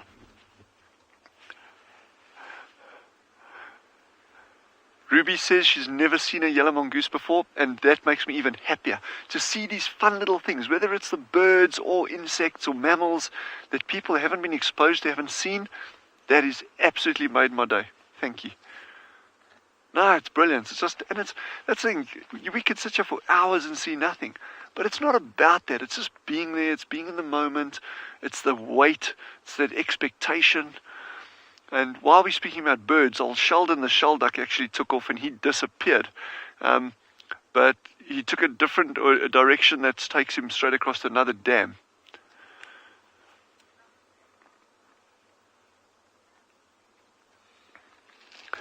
So Scarlett has asked, where is the mongoose's family? So these yellow mongoose, they never formed these big groups like the meerkats do. The group of meerkats that we're currently watching, the rock stars, they're 6.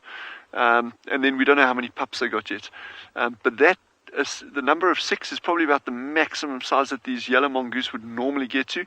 It's normally 3, 4, 5 individuals. So they form very, very small groups. One of the key differences, though, is that they don't forage in a big group. You get other mongoose species that do, the meerkats. Banded mongoose will do it. Dwarf mongoose will do it. So you get other species of mongoose that will forage together. These little guys normally forage individually. And there's pros and cons for that, obviously. I mean, you're less likely to be found by a predator if you're foraging alone, because but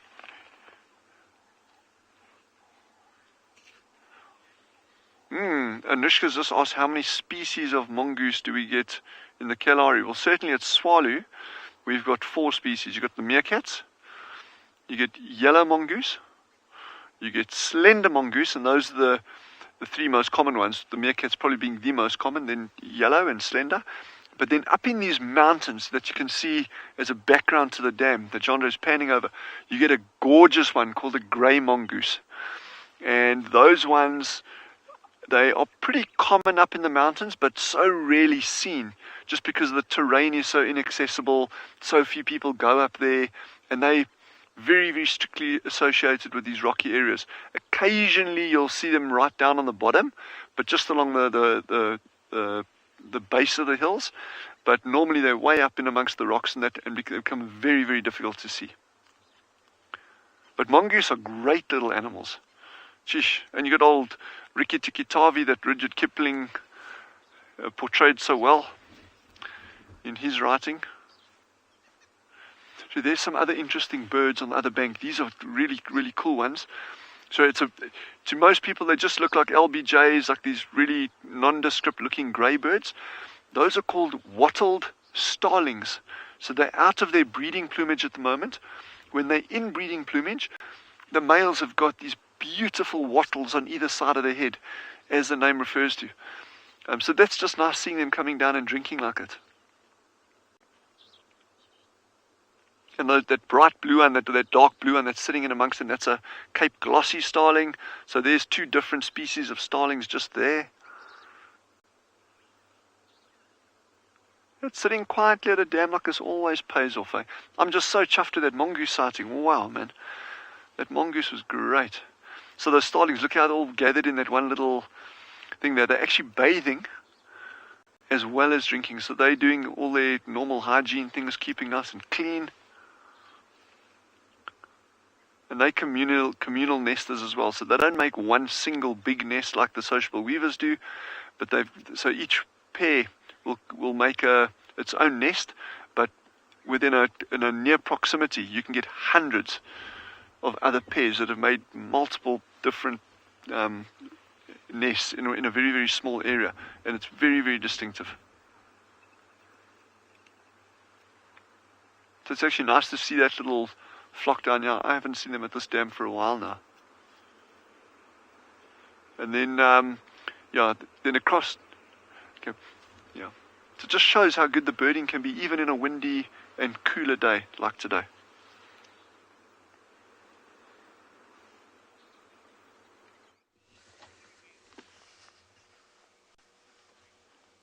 We've popped back to my favourite place.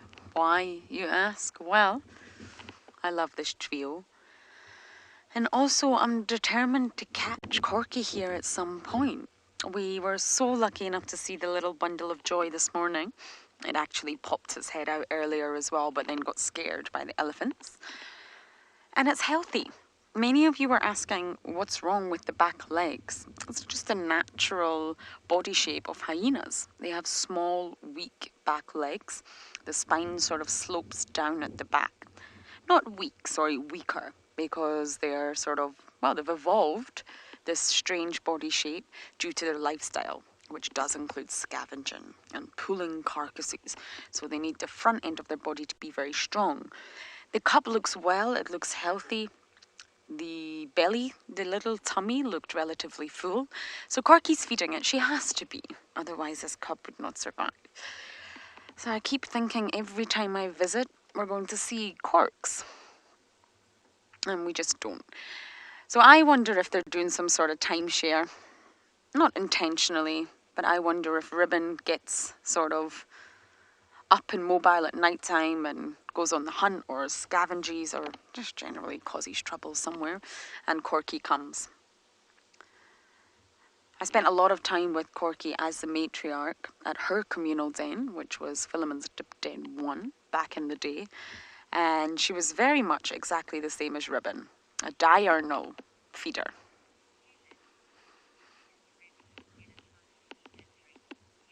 Helen, it will be nighttime. They are nocturnal animals.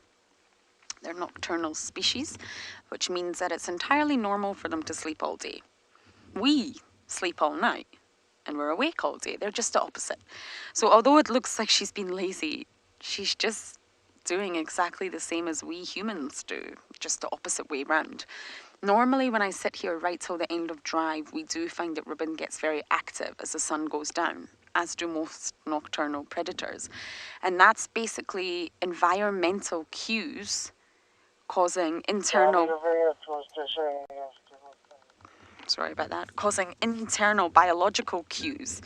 So the sun going down intrinsically wakes her body up. And I guess we're the same, fundamentally, if you think about it. We're highly diurnal, apart from those night owls out there.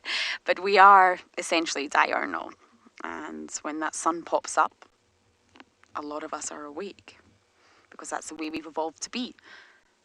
Ribbon's just the opposite. So we do find she gets active, and she will eat at night time.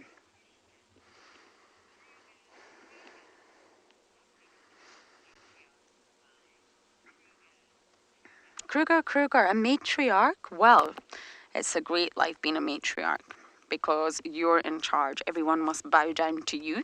Sounds great. So you will get... I love that sound. Squitter, squitter, squitter. You will get first dibs at a carcass, for example.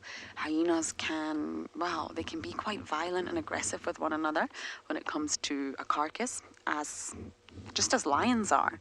And the matriarch will always get to take the larger chunk first, which means that generally the matriarchs are larger because they feed well, and they're often healthier, again, because they feed well. She makes the decision, she'll call the shots if they're doing a coordinated hunt, which doesn't really happen too much out here in the Sabi Sands, but it definitely does in the Masai Mara. So being the matriarch, you're basically in charge, and you also get first access to food.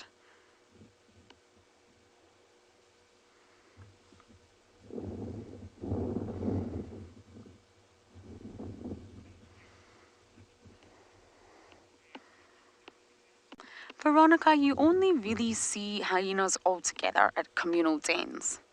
And last year, when we spent time at the old communal den, you witnessed everybody come and go, really. You saw the males come and go, you saw the females. And I'm not really sure why we're not seeing June and Hart here so much. I really don't know yet as to why we're not seeing them. We do see the males. We've seen Saka a fair bit. We've seen the youngsters, the sub-adults. We had Comet the other day. But I'm just not entirely sure about the females and why we're not seeing them. It could be that Hart's maybe at her own natal den. There was lots of speculation for a while that she could also be pregnant.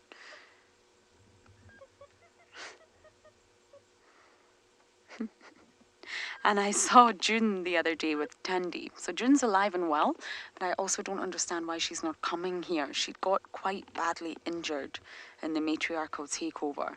And I wonder, I don't know, she needs the clan at the end of the day. She's still part of the Juma clan. She needs them when it comes to protection against other clans. So in answer to your question, I'm sorry, I don't really know. I'm still trying to get to the grips with the dynamics. And I don't fully understand why we're not seeing Corky either. I'm only speculating at this stage. But she has to be feeding that little one because it's healthy.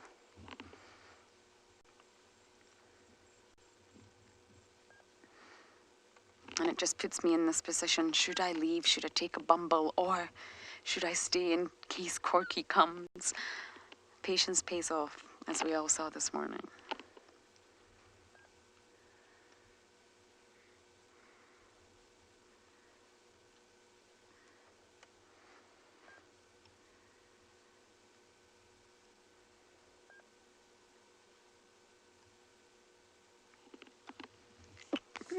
Sorry, everyone, bless me. I had a spontaneous sneeze there. Okay, I'm going to sit tight and make a decision. Should I stay or should I go?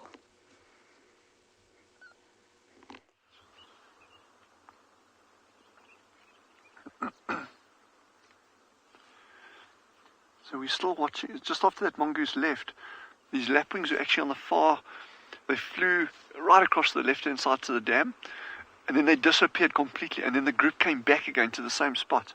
So I think the feeding on this side, as you can see by that youngster, is probably very, very good because the wind's pushing all these little invertebrates that he's feeding on right onto this edge of the dam over here.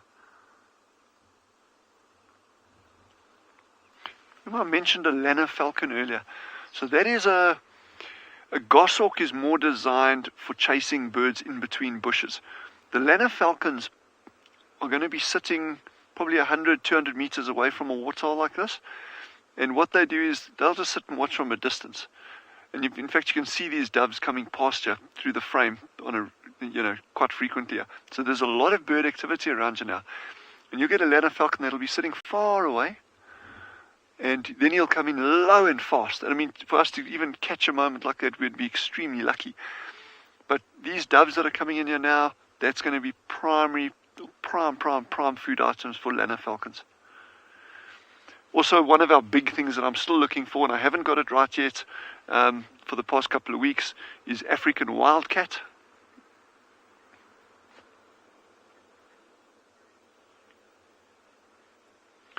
Uma has just asked, what does a lapwing's diet consist of? So they are primarily eating invertebrates, And that can be things like brachiopods, it could be pond skaters, beetle or insect larvae, mosquito larvae, things like that. So whatever's floating on or just below the surface. I've actually also witnessed them doing a really interesting technique that some of your wading birds do it, where they actually walk in the water and they shuffle their feet a little bit, and that disturbs the sediment and any little invertebrates that are hiding down in the sediment. It gets them up and going, and that enables the lapwing to catch them. So yeah, so their diet is pretty much that. But look at all these doves, lots of doves coming down now as well, left and right. And I was starting to mention the African wildcat. That is a species that I haven't got yet over the past couple of weeks. Last night when Jandra and I came back, we saw one on the road. So Timothy has just asked, what kind of doves are these? These are Cape turtle doves. Cape turtle doves. Some people know them colloquially as a ring-necked dove, but that's actually a very different bird. So these are Cape turtle doves. And interestingly, we saw one that was actually still nesting 3 weeks ago, which was very late into the season. But that's the reason for that is probably the fact that our rainfall was decent this year. Well, it was average, so we got between 300 and 350 mils of rain, but it was really well timed. So there was a lot of plant life around and insects that could support youngsters. So on that, when we're talking about that, leading on from that question about what lapwings eat, when you look at birds, they'll normally have their standard diet, but when they've got chicks, they'll often switch their diet, not so much for the adults, but to actually supplement the chicks' diet. And if you look at sociable weavers, that's a very easy example where they'll normally be feeding on grass seeds through the year, but the moment they've got chicks, then you'll actually see those adults going around. They're picking up things like harvester termites, grasshoppers, things like that, to feed to the chicks. I've seen the crops of doves that we've actually found at waterholes before, and if you open them up, you'll see those crops have even got things like ants inside the crops, which is quite unusual, and lots of fruit and berries and seeds. So a lot of things, although we put them in a box and say, well, this is the normal diet, that diet can change seasonally. And even if it's an animal that only eats plants, like vegetation, even the composition of that can very, very easily change depending on the quality of the browse or forage that's available to them at different times of the year. So back to that African wildcat, this elusive species. You often get them hiding out close to waterholes like this.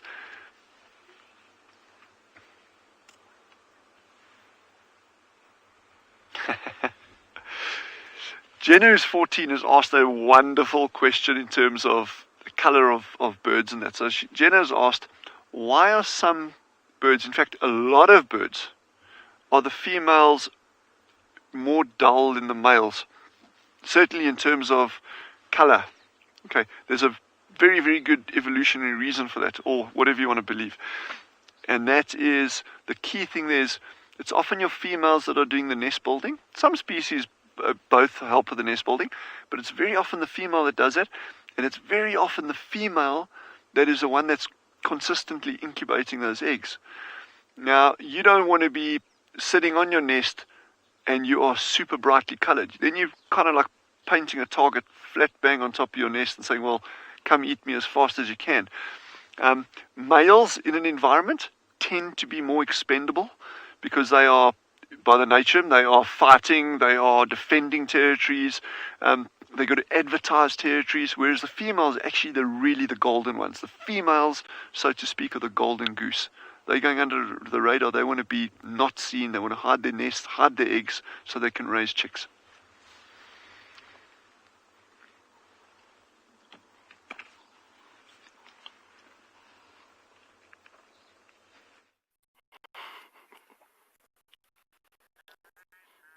Don't chat coming around.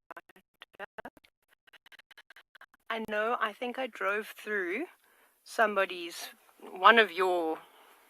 I definitely drove through hyena dung. I'm pretty sure, or feces, sorry. That's what I've done. But look how naughty this little one is. Sorry if I'm leaning forward. Don't touch the car. No. No. You're not allowed to. No. Naughty. Don't. I'm very sorry. Just had the most incredible sighting of 2 dwarf mongoose fighting so violently. I've never ever witnessed that before.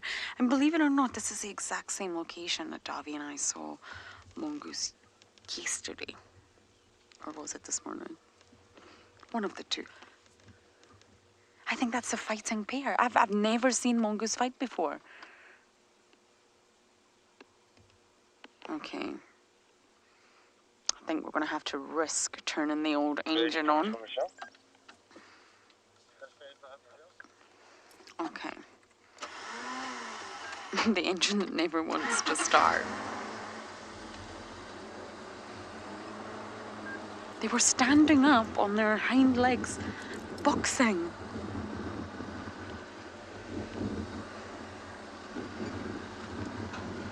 One of these mounds must be there. I can see them. Hold on, let's see if we can figure out some view for you. It was absolutely incredible. Maybe I can pop my nose in. Considering they're quite a social, tight-knit, cohesive group, it's very unusual to see them battling like that.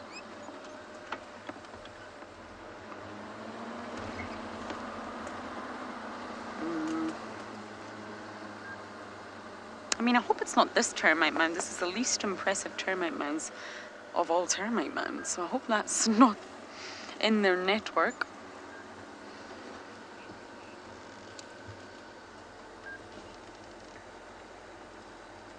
Krishna, this is a dwarf mongoose. The smallest carnivore in the Lowveld and the most common mongoose we see out here. We get the slender, we get the Myers. I've seen the banded here once. But this is the most common that we actually get in this area. I'm sorry, I may have completely lost our mongoose. The grass is really, really long here. It was just so incredible to see them fighting like that. Okay, I can't off-road for a dwarf mongoose. So we will go back into the road before I get in trouble. But they must be using a mound here. They have a network of mounds that they use, so it's quite rare to see them in the same place day after day as they move, because they've got to keep the scent on each mound fresh. So they sort of have a rotation of mounds, which I think is very sweet. Johnny, I have no idea what they're fighting over. I've never seen this before. I can't answer that, I'm afraid. I've never seen dwarf mongoose box like that, standing on their hind legs like little meerkats and boxing. Never seen it. So I do not know what they're fighting over, but I highly doubt it would be the termite mound. So going to go on a short sunset bumble, see what else we can see.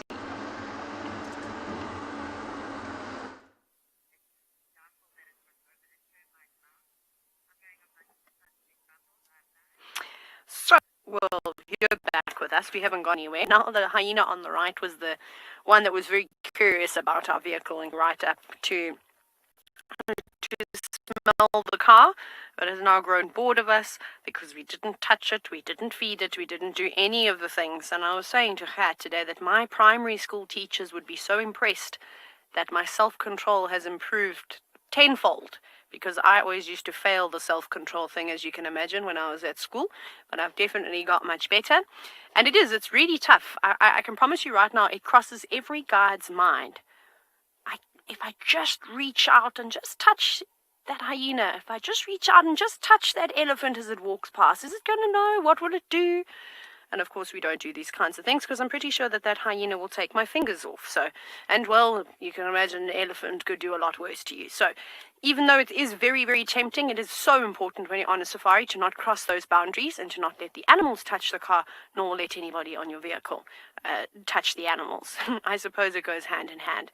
But we've got two different hyena or age categories of hyenas. The one on the right was fairly large and quite tall. The one on the left doesn't look as big, but I could be mistaken. It would be interesting to see when they stand up. But I think there's a few months difference. Look at the face on the left. That is so pretty. I love it when the bit of the white of their eye starts to show and they get that real puppy dog sort of look. But that one on the left looks like one of the younger cubs that we spent quite a bit of time with yesterday afternoon. And the other one, like I said, when I was right here by the car, was fairly tall and probably 6 or 7, maybe even 7 months old. A little bit on the bigger side. Sorry about that. That is just Rebecca, the director, just calling us back. I don't think we're in a particularly good, stable signal area. But we'll continue to hang around the hyenas and see if anybody else joins the party. Or go to have a beautiful... We've got a gorgeous picture here now of the sun going down, and I'm going to be quiet and absorb the peace.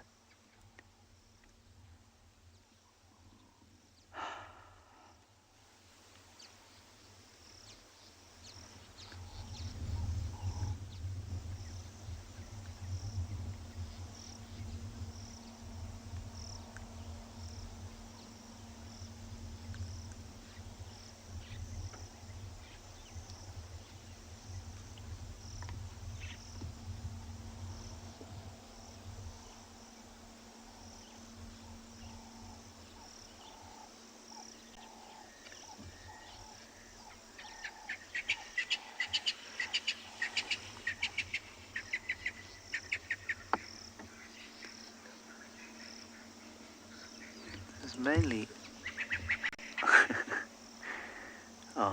crested francolins you can hear, and a Natal spurfowl.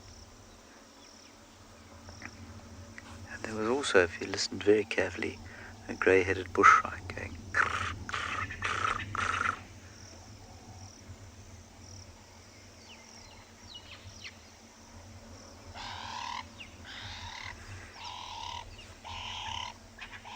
Lovely dove sounds.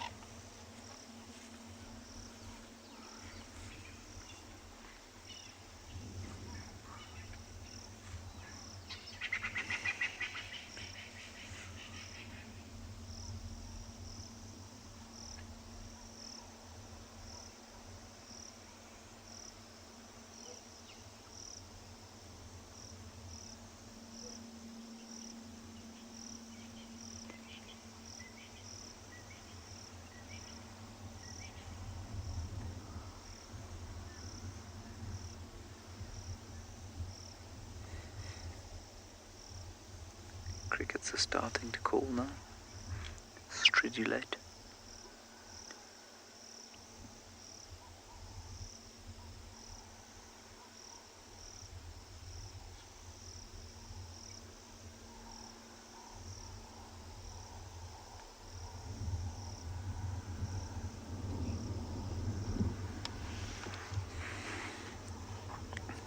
Thank you, Jackal. Yes, it is a beautiful sunset. We get quite a lot of them here. We're very, very, very privileged.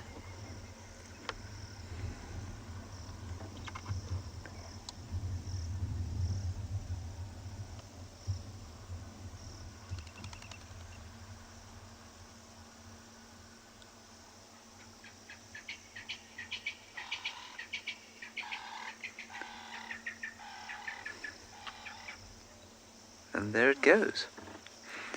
Now we shall move slowly along. Failed completely dismally in every way to find tracks of the leopard we've been looking for, or in fact anything else. So I'm not sure what we're going to see, but we'll do our best. Anushka, I think the sun and moon look bigger on the horizon because of the dust that they shine through.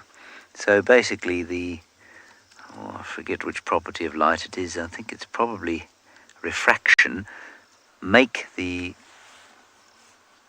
sun and moon much larger because of the angle and therefore the amount of particulate matter that it must shine through before it reaches you.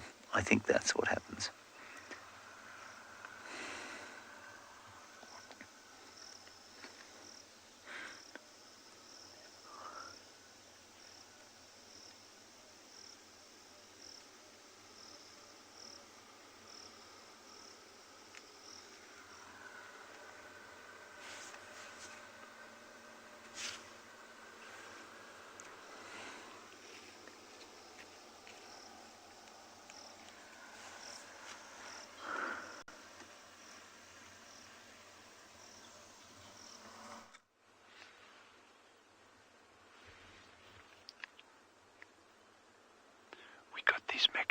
magnificent sable bulls.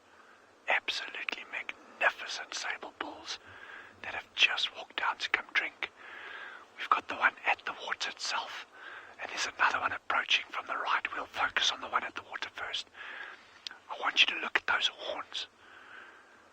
These horns, when they drink, almost touch their back. These are incredibly beautiful animals. Absolutely incredibly beautiful. Look at that one at the water. My goodness. What a sighting. I knew it would pay off just sitting here. This is what it takes. You just got to bide your time. Oh my goodness. Look at that. Wow, wow, wow. Just out of interest, the one on the left, the curl on the horns is so tight, it is actually physically touching its back while it's drinking. This one's horns are not curled over as tight, but look at this one. Look at that one there. See how those horns actually touch its back? That is fantastic. What an animal.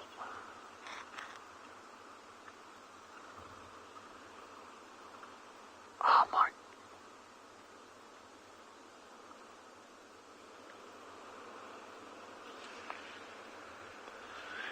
Dylan, who is 10. I like your name, by the way. Dylan, who is 10, has asked, how big can these sable antlers get, or these horns? We call them horns. They can get to over 50 inches. Both of these bulls, this one on the right, you're probably looking at about 41, 42 maybe. The one on the left is probably 41, 42 as well. But wow, these are beautiful animals, eh? I just love that shape. And you would think, how do they defend themselves if their horns are facing backwards? But when they're fighting, okay, if they're defending themselves against a predator, they will actually go down on their knees. They go right down on their knees, and then they put their head forward. They put their head right down, so those horns come forward, those points face forward, and they actually use them like scythes. Ooh, what's going on here? So these will be two territorial bulls, dominant bulls in the area. And that one is exhibiting a thing called phlegm. So he's just smelling that other male. Yes, this is beautiful, beautiful sighting. This is incredible. So this is all dominance behavior. So I would say the one on the right-hand side that's moving that's going out to the right, that's probably the dominant one out of these two. And we've got a kudu that's coming down to drink now as well, a big kudu bull. Well, I'm so excited that we got these sable. Goodness gracious. Hey, it's happening. Waiting for just over 2 hours has paid off beautifully now.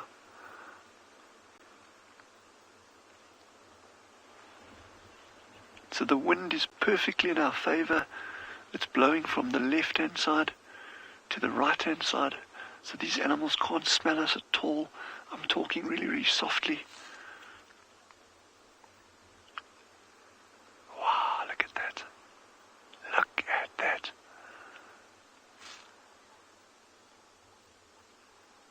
Again, he's probably 6-7 years old, give or take. He's kind of the same age bull as this one, the skull that's lying at the dam here. So it's quite interesting. Jeandre and I were chatting about it, that every day that we've been here, we've had so much animal activity.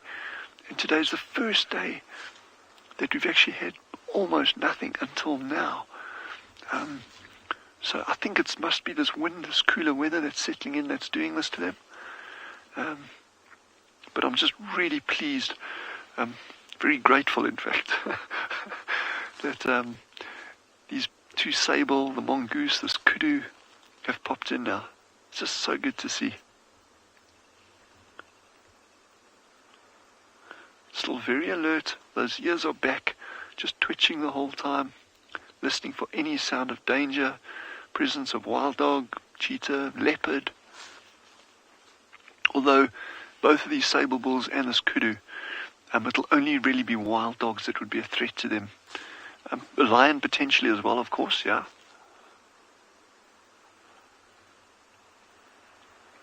But in these very open areas, it'll be quite difficult for lions to actually catch them. But the moment they move further out into more cover, that becomes a different story.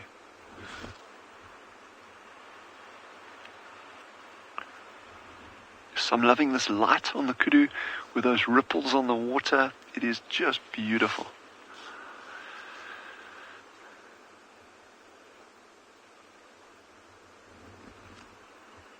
He's very alert, eh? That kudu is very, very alert.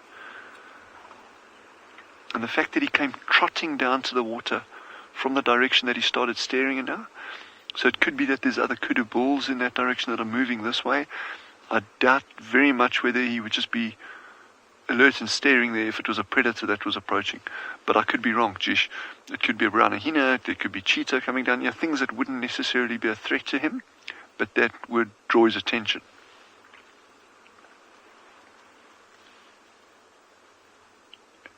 Oh, wow, I'm so happy now.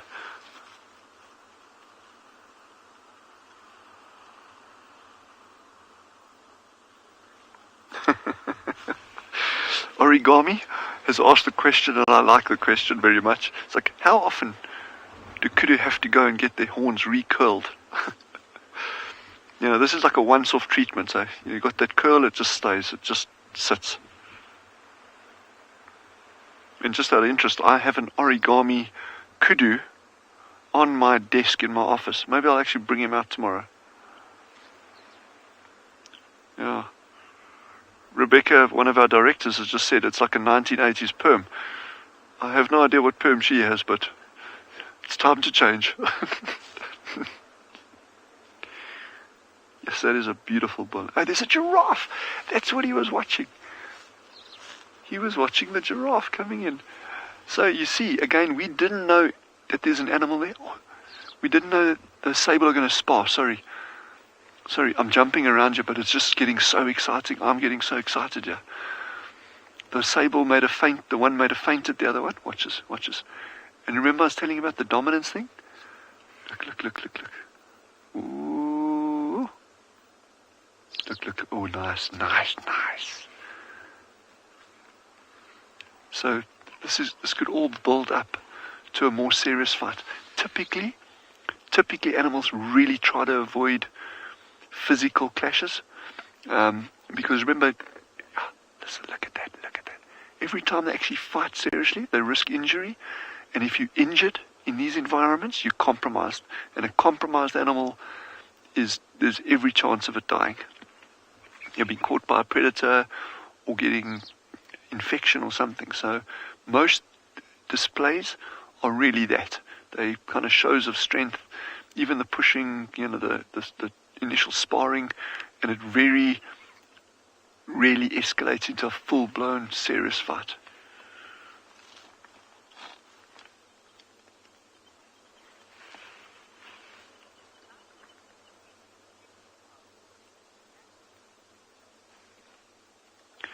Sorry, Joyce asked a question. I just lost it a little bit there. How are the horns? To protect themselves with their curls backwards. Oh, yes. Okay, so Joyce has asked the question is, how are the horns used to protect themselves? If they curl, yeah. If their horns curl backwards, how do they protect themselves? So Joyce, if you watch carefully, if these animals start sparring again, okay, you'll watch, look, you'll see they can actually put their head right down. If they start fighting seriously, they'll put their head right down, and then those points are actually brought forwards.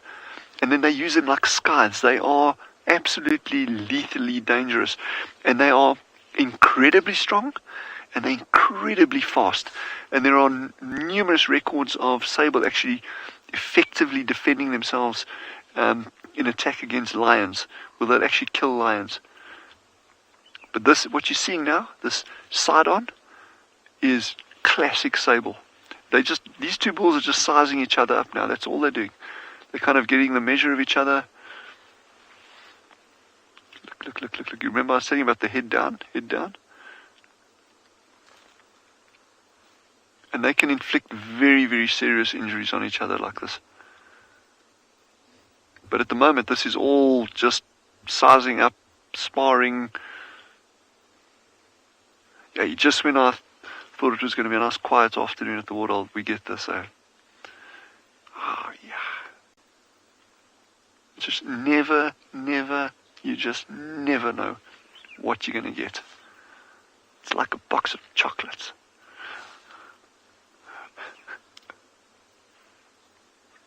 Unless you're buying Lindt, then you know what you're going to get.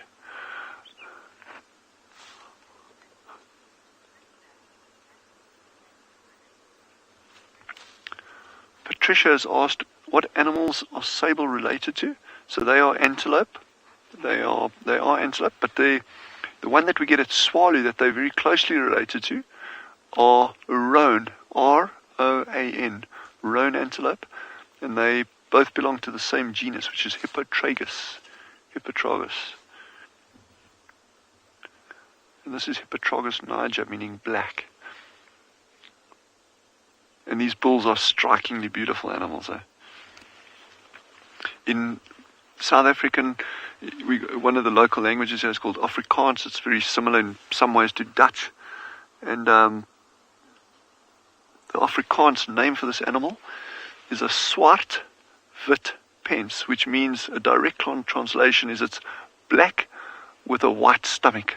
Swart is black and a wit is white and pens is a stomach. So it's a black white stomach. I think that's fairly apt.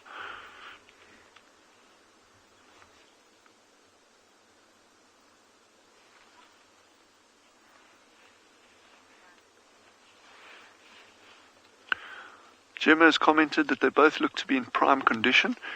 I totally agree. The one closest to us is actually an older bull, and he's in slightly, when I say worse condition, I don't mean it in any sense that he's in poor condition, but his condition is not as good as the bull on the left. So the one on the left is actually a slightly younger bull, but they are both beautiful animals. Yo. Ah, wow.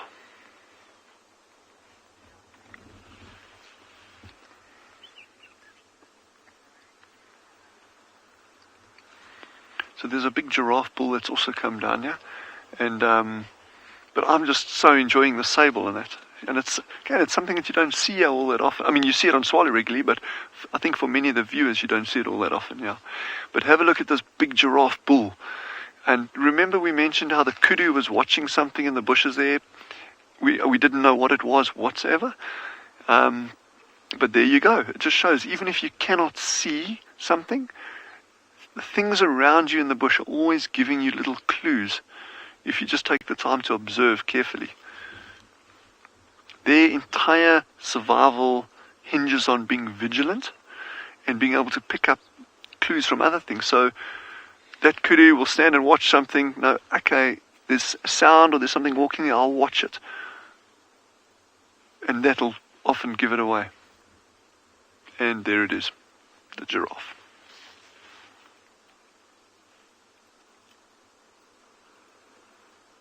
Wild Earth relies on support from viewers like you to carry on broadcasting our daily live shows. A small donation goes a long way in helping us on our mission to connect the world with nature.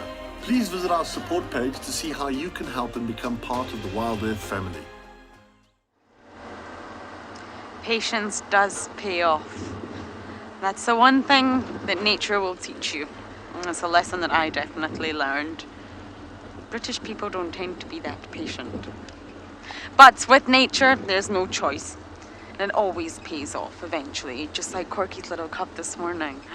Oh, I still keep thinking about it. I am planning on heading back. I just want to do a wider loop because I'm so focused on the hyena den at the minute. There's sort of the rest of the reserve to check as well. So I've done a giant loop and we are going to head back just in time for the end of the drive to see if Corky's made an appearance. So of course we do have a poll on Twitter. So please vote for the cubs' names. Not Corky's one.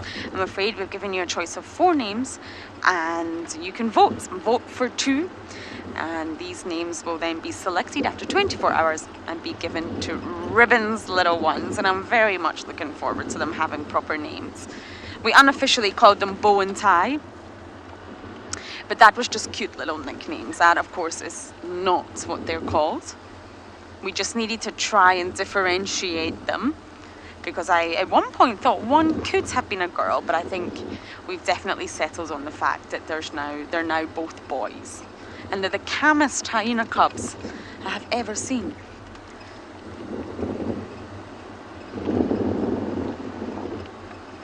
They really, really are very calm with one another, and their gentle approach to the young one this morning was just heartwarming.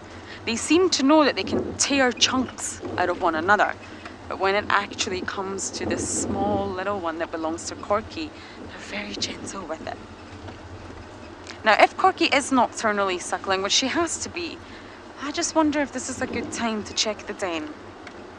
And I know many of you are thinking that Ribbon is keeping Corky at bay, but I really don't think so. The night that we first discovered this little cub, I got called by a very dear friend of mine to say, we have a surprise, please come to the hyena den. So when I went there, the cub was there, and both Corky and Ribbon were there, and it was long after sunset. So I'm just wondering if that's exactly it. She's just coming once the sun sets. Sorry, I'm just doing a junction check.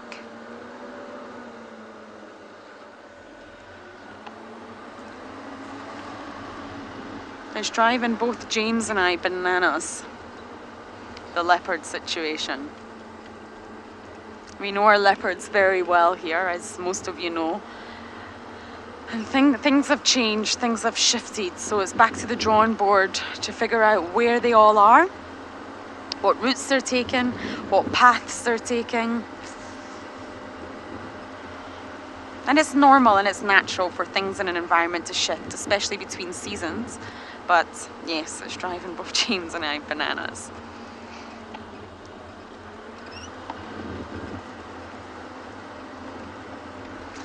Bella, I hate to say this, but I have had not a single update. He was with Trishala, I don't know how many weeks ago now, 2-3 weeks ago. And that was the last time he was seen with Wild Earth. I do believe he has been seen after that in Buffelshoek, scent marking, which means he's not nomadic yet. Many people are assuming he's starting to become nomadic, which could be happening, but he's definitely not completely nomadic. Not if he's scent marking and sawing and acting like a territorial male. And it just breaks my heart. If any of you are new viewers, Tingana is my absolute favourite leopard. I love him to pieces, and the thought of not seeing him again, oh, I can't talk about it, everyone. You all know I'm a bit of an emotional mess anyway. But as far as I'm aware, he's in Buffelshoek, and what you've got to realise is Juma's actually a really small property. Buffelshoek is huge. I think it's almost 7 times bigger than Juma, 6 to 7 times, and therefore maybe he's just not been found. Maybe he's actually being a very good leopard. Leopards are elusive in nature, and maybe Tingana's just being very elusive. So don't worry, everyone. Tingana's bounced back before when we've been worried about him, and I'm sure he's fine. But yes, Bella, it's breaking my heart ever so slightly. Is that something on the road, or am I imagining things? That's a hyena. My eyesight's really not great when it gets to this hour. Who do we have here? I do not know.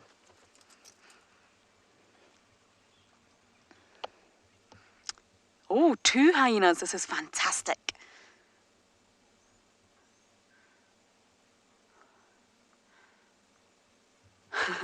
Look at that catwalk. I'm sorry, they own it. Hyenas own it when it comes to walking down a road like this.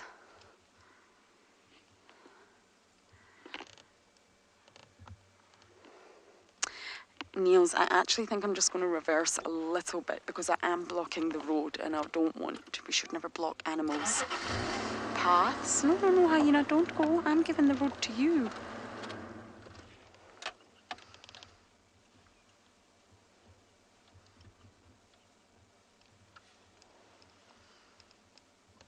come back again. See what they're doing? They're zigzagging. They're catching the scent of the animal. And they're trying to get their nostrils filled with anything that they can follow up on. Okay, that one's walked off. There's just one just about to approach on the road now. I wonder if we can get an ID. Oh, the anticipation.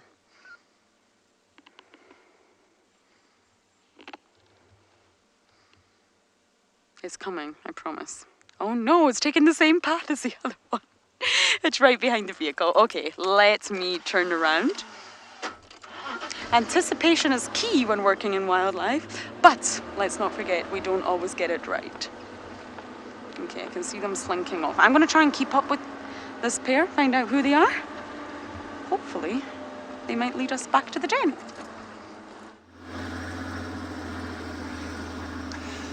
So welcome back to and Beyond Ngala. So unfortunately we had a massive power failure in the whole area, and because of that we couldn't go live, and so myself and Owen were really just itching and biting at the bit to try and get out and see if we can find the leopard, because this morning there was reports of a leopard in this area. So that's why we're in this riverbed. We're in the Timbavati riverbed.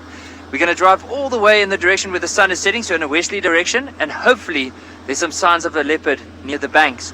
So it's one of the young males that I think you Rowan. It's called the Makoti male, so basically the vulture male leopard. And the last time he was seen was just after morning game drive in this area. And because of his movement and being like it cooling down, he could have moved anywhere here, but we're hoping that he might have moved into the river, or if not in the river, just outside the river. So that's why we're doing a loop and then going onto one of the roads that's on the bank of the river and see if there's any signs of him. And of course, whatever we find, we find. Hopefully that porcupine, as we mentioned, if there's a signs of porcupine, African wildcat, civet, serval, don't really see them because they're not really used to vehicles. So sometimes if I do hear the noise of a vehicle, they might just move off, but you just never know.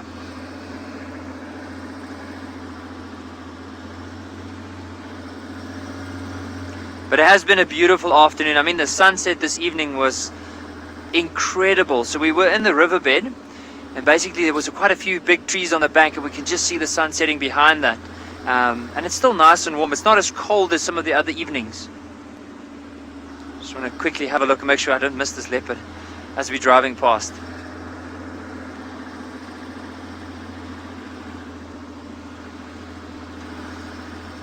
So basically what I'm trying to look out for, especially with this particular male, so sometimes he'll sometimes just lie down with his head facing away from us, so you can't see the reflection of the eye. So possibly that white tip at the end of the tail is something we could be looking out for. And Pat, with the soft sand, so how we do it is, so with these vehicles, they do have low range, and I think if we didn't have a low range or diff lock, it would be very difficult. I think the vehicle would just basically bog down. So because of that, we just put it into low range, second gear, and then the vehicle would drive. You can basically see it, like I don't even have to touch the steering wheel, because basically because of the tracks in the riverbed, it will follow that. So now this is what I'm hoping for, is that we will be able to see possibly any signs of this male. We haven't seen any tracks, so which is a good news to us, because then we know they haven't crossed off to our right. So possibly he could still be lying down off to the left. We'll also check some of these bigger trees. You never know, maybe as it started cooling down, opportunistic, maybe caught something, dragged it up in the tree so the hyenas can't get it. So we'll carefully scan these bigger trees as we go past them.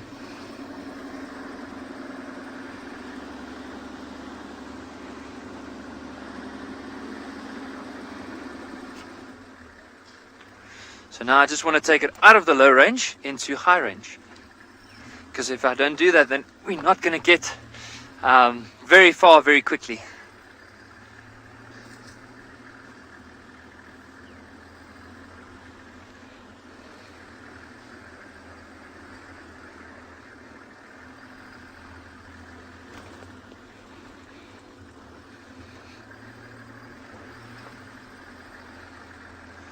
I think while we are going to go possibly look for, or looking for this leopard, as well as possibly seeing if there's any hyena that might be in the area because of the leopard. We're going to send you back to someone that has hyena. Back to Lauren.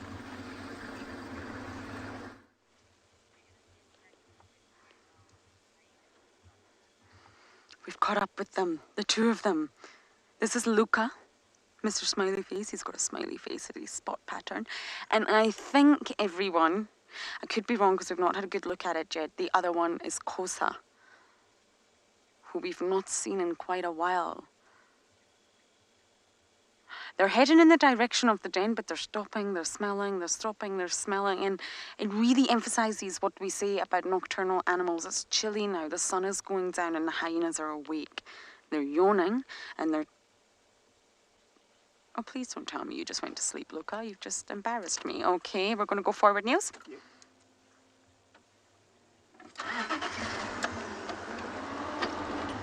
Okay, there's Kosa there. So I'm going to try and... I think it's Kosa. Let's see if we can just get a little bit closer. What a day for hyenas. Oh, okay, yes, Luca's gone to sleep. That's great. I was just telling you all how active they were. They've both gone to sleep. Oh, you know, in wildlife, we're going to focus on this one because I think it could be Kosa, but let's take a better look.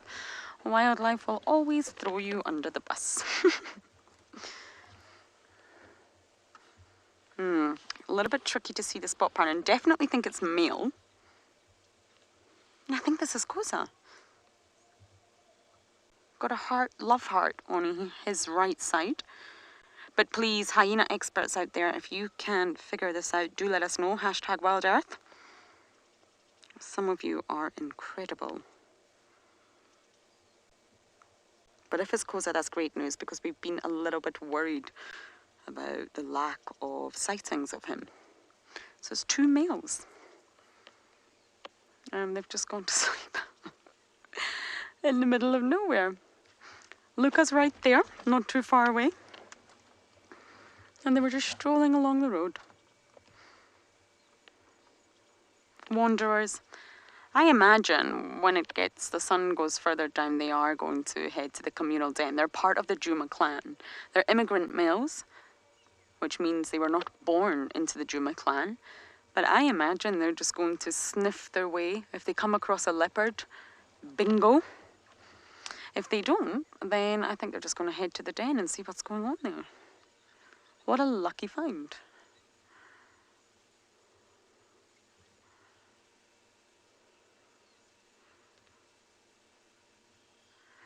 Now I don't know what to do. I've got 20 minutes. I probably could make it back to the den just to see what's happening. It would be really great to show you all Swazi without his horrible metallic necklace. For those of you who maybe didn't get the update this morning, it's gone. How do we know this? Well, he was in camp all night last night, as he always is. I think BK had to shoo him away many times, and he's not got the metal around his neck anymore. I don't believe it was a snare. I think it's just been some wire from something, maybe a fence. And he's just got it stuck in his neck somehow. But it's gone now, and I think he managed to pull it off himself, which is great. It was loose, so he probably just needed to somehow rub his head against something and get it off. But it would be really good to see Swazi and, of course, Miss Corky. So I think that's what we're going to do. I think we're going to head to the den, say goodbye to this pair. Okay, so as I head to the den, I'm going to send you guys back across to Dylan.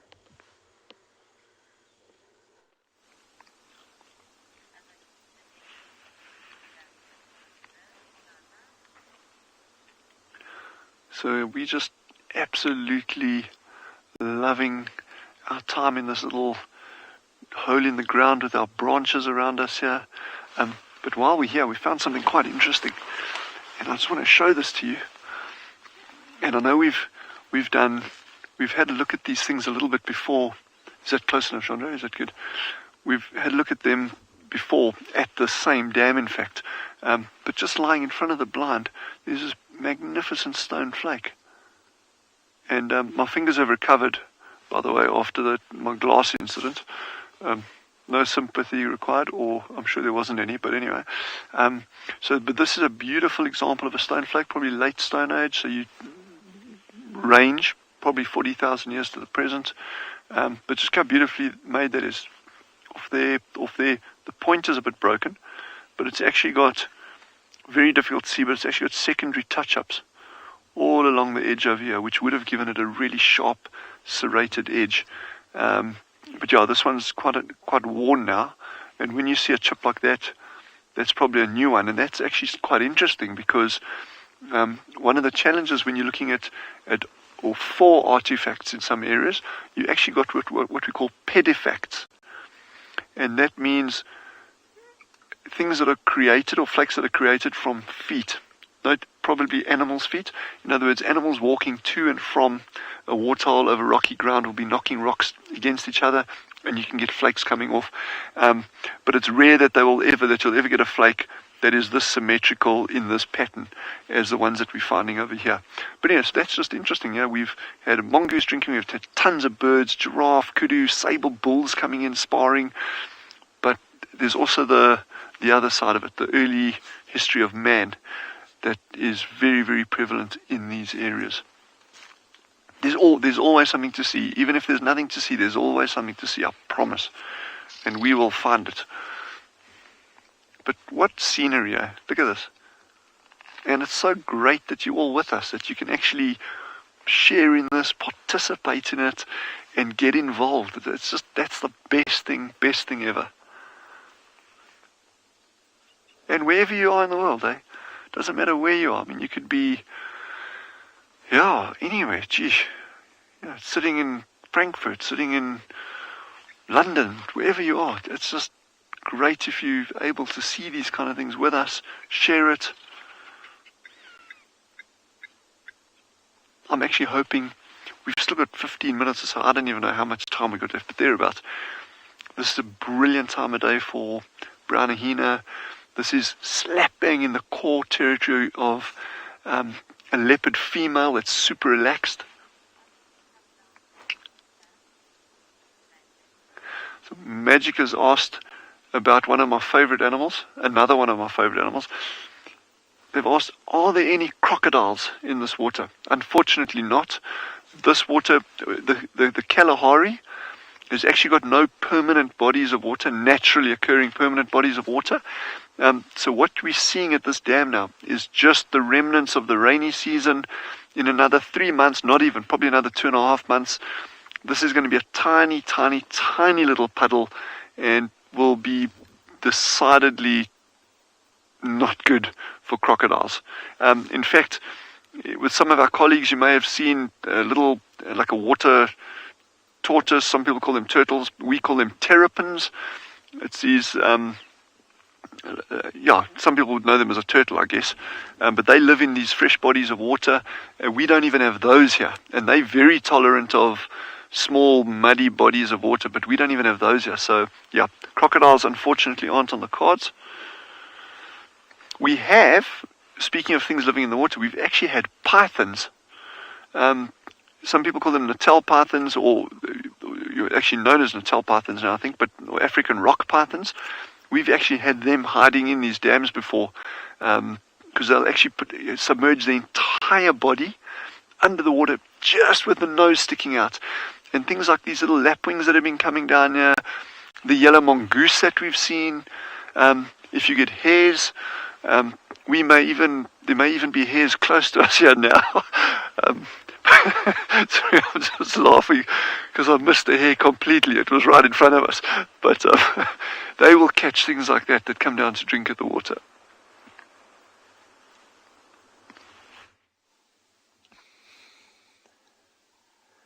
So we've gone into infrared mode, and as we are searching for this leopard, we just came across this herd of wildebeest. But you can see the wildebeest often, especially at night, they do move into these vast open areas, because then it allows them just to scan to see if there's any potential danger around. Just look at that one that's moving off to the left. It looks like a youngster that's trying to suckle from the mom. It's definitely suckling at the moment. So what they normally do, and you'll often find zebra and wildebeest are together. It's quite strange just to find the wildebeest, but I mean, it's not uncommon to find wildebeest all by themselves and not with zebra or any of the other species. But sometimes with a herd like this, you find this open area and you'll find impala, possibly the wildebeest and zebra, and they'll all gather in these open areas because it makes it a lot more difficult, especially for lions and if there's youngsters, leopard, to try and sneak up on them. You can always see, like, even though some are feeding, there's always one or two that just scans the area to make sure that everything is still nice and safe.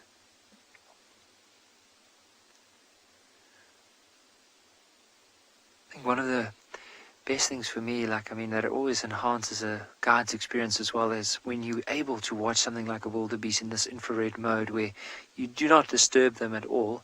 And the other thing is, normally when this time of the evening, you almost like start carrying on, but I think sometimes you miss out on quite a bit of behavior, especially being able to watch them this time of the evening and a little bit later, because I mean, it is a common animal that you probably see almost on every drive, especially up here at Ambionangala. However, I mean, each individual has its own characteristics, and it'd be interesting to see what they will be up to, especially during the evening, because I also found that more and more research show that as soon as animals are being monitored at night, they're discovering completely new characteristics than they would normally knew about them, because of the fact that they only monitor them in the daytime.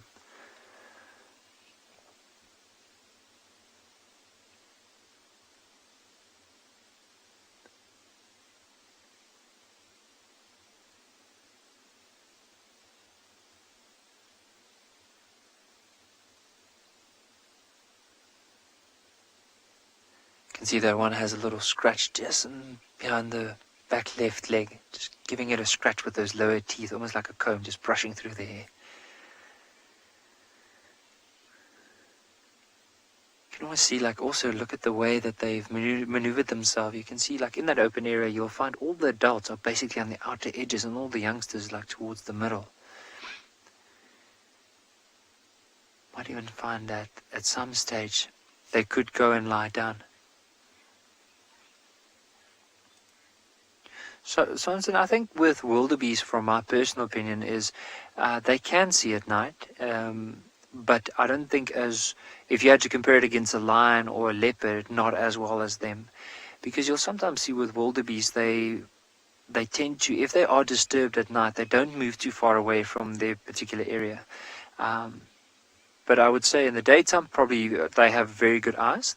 They very similar to a person. If you can see a spot of wildebeest, of course, being in the open, and the wildebeest in the open, they'll be able to spot you. But in terms of nighttime, I think not as well as during the day.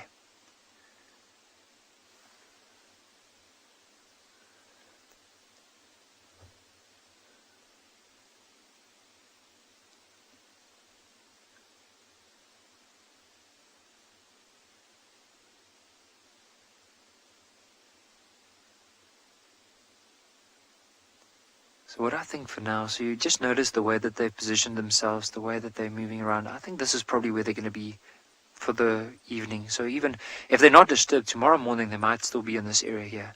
So I think for now, let's slowly carry on with our drive, see if there's any chances of possibly seeing that leopard we are looking out for. But of course, whatever else we could find along the way, we're definitely going to give it a go. But for now, let's slowly carry on.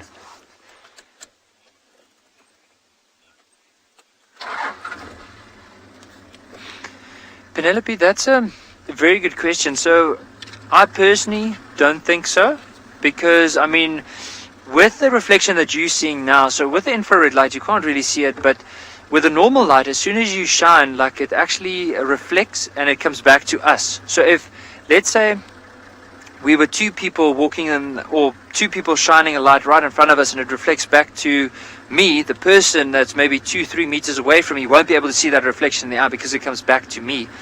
But it has to be, you have to put a sharp light on it in order for it to happen. But according to my knowledge, I don't think they'll be able to see the reflection in the eye. Like, I'll definitely going to go and see if I can read up a little bit more about it. But if any of our viewers have an idea, it'd be interesting to know. But I just personally think that they won't be able to see that reflection because there's no direct light that goes from their eyes and then would reflect and come back towards the predator. I think the predators would probably rely a lot on movement in order to, especially from a distance, in order to spot something, or maybe even smell, because at night sometimes the wind will pick up, and that's when the predators start moving, and they tend to move almost like along the wind or into the wind. So if there's any prey, they can use their cover and their smell to try and get as close as possible, and then plan the hunt.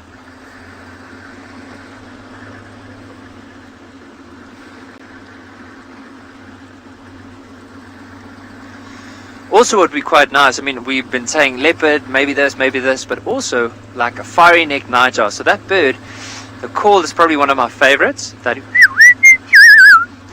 there's always a chance, driving on the roads like this, they prefer these open spaces. Might be in the road, might be in a little open patch next to the road.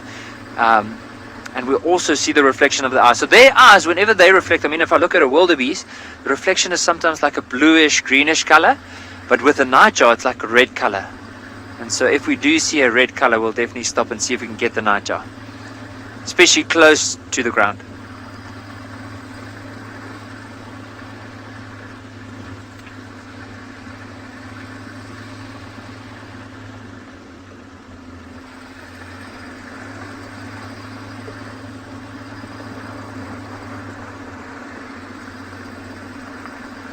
So there's a bit of water that's coming up on this particular area we're driving in now. So we're hoping, I mean, we haven't seen anything in the riverbed. He might have decided to go in the opposite direction of where we're looking at the moment.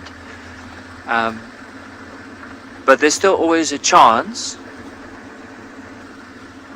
that we can find him maybe going to water, or maybe even going to explore some other areas where there's possibly more impala.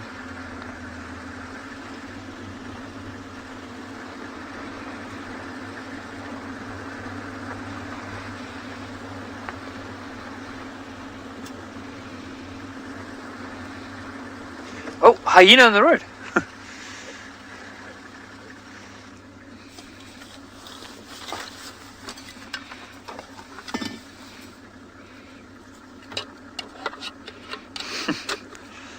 I think it just moved off.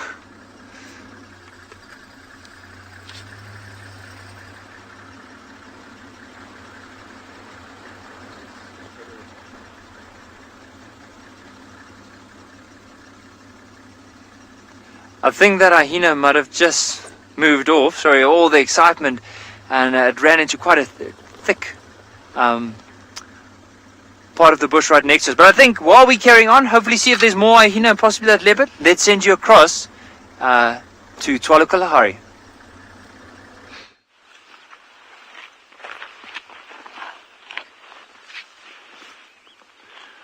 So Sheldon the shelduck, and we're calling him Sheldon because it's a good male name for a shelduck. And it's actually a friend of mine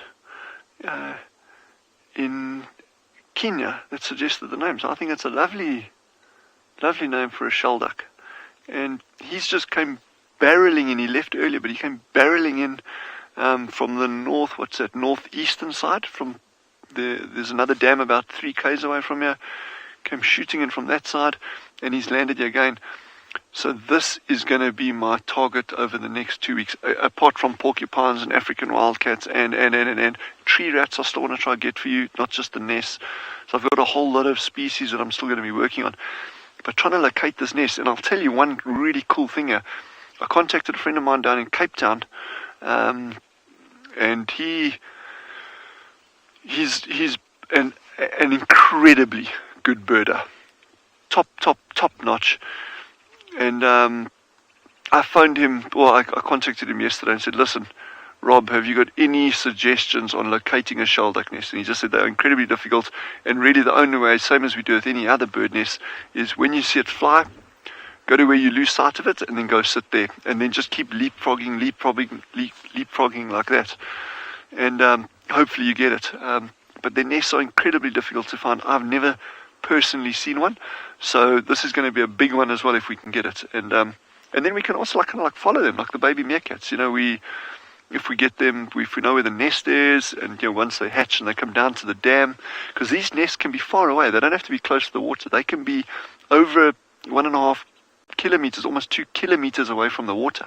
And then they've got to incubate the eggs, then they've got to hatch out, and they've got to walk with those tiny, tiny, tiny little ducklings all the way back down to these dams. That's running the gauntlet of any number of predators on the way. Yeah, so it's going to be interesting to keep tabs if we can find the nest, and it's a big if, but we are already, for the past couple of days, we've already been putting a fair amount of effort into it, but there's nothing like more effort to pay off, so we'll graft on that one. But what a beautiful afternoon, eh? Yes, it's really good. Really, really good afternoon. I'm still not giving up on a brown hyena coming down, or a leopard, or a wildcat. That would go down like a homesick mole if we could get a wildcat coming down to drink.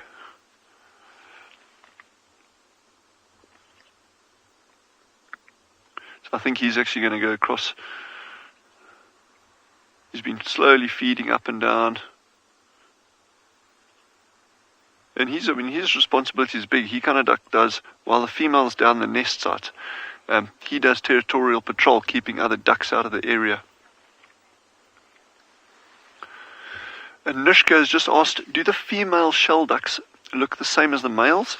They look very, very similar, the overall pattern in that, but they've got a snow white head, or varying degrees of white on the head, but normally snow white, and they're slightly larger. They're a little bit chunkier than the males. And it's actually the female that gets super, super, super aggressive during the breeding season. And the fact that beginning of last week we actually saw them chasing off another pair, an intruding pair of shell ducks. They were up and down and up and down, and now she's gone off the radar completely, just making the odd appearance back down at the dam from these reports that we've got. So she's definitely got a nest somewhere. It just really remains to try to figure out where that nest is. And I've even been on Google Earth, and I've done a basic map of the potential radius, potential sites around this area, and it's a big chunk of ground we're going to have to cover to find a hole that they're nesting in, because they nest underground. So they're normally using aardvark burrows, these larger burrows, but they have been recorded in porcupine burrows as well. But even of a little bit more concern, they've actually been recorded breeding down, what do you call these things? Spring air burrows. Now, spring air burrows are tiny, they're small. Your hand will cover the entrance of a spring air burrow, to give you some idea of that. And there are gazillions of spring airs out here. They only come out late at night, that's why we're not seeing them, but there are millions of spring airs out here. So to find every single, if it's nesting down a spring air burrow, which I don't think it will, but if it was, then it would be almost an impossible task if it was just relying on covering ground to try to locate it. But I reckon an aardvark burrow at best. Okay, we got something else coming in here. Oh my goodness.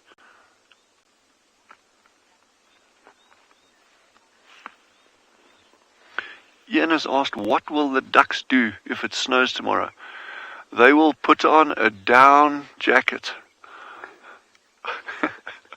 Or they will lay down.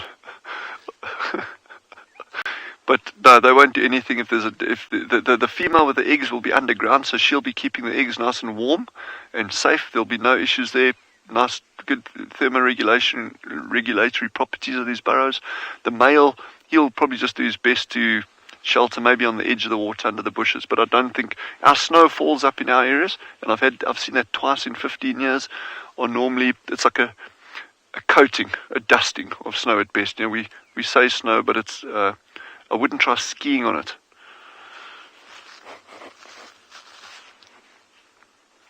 But that's going to be really exciting if we can find this duck.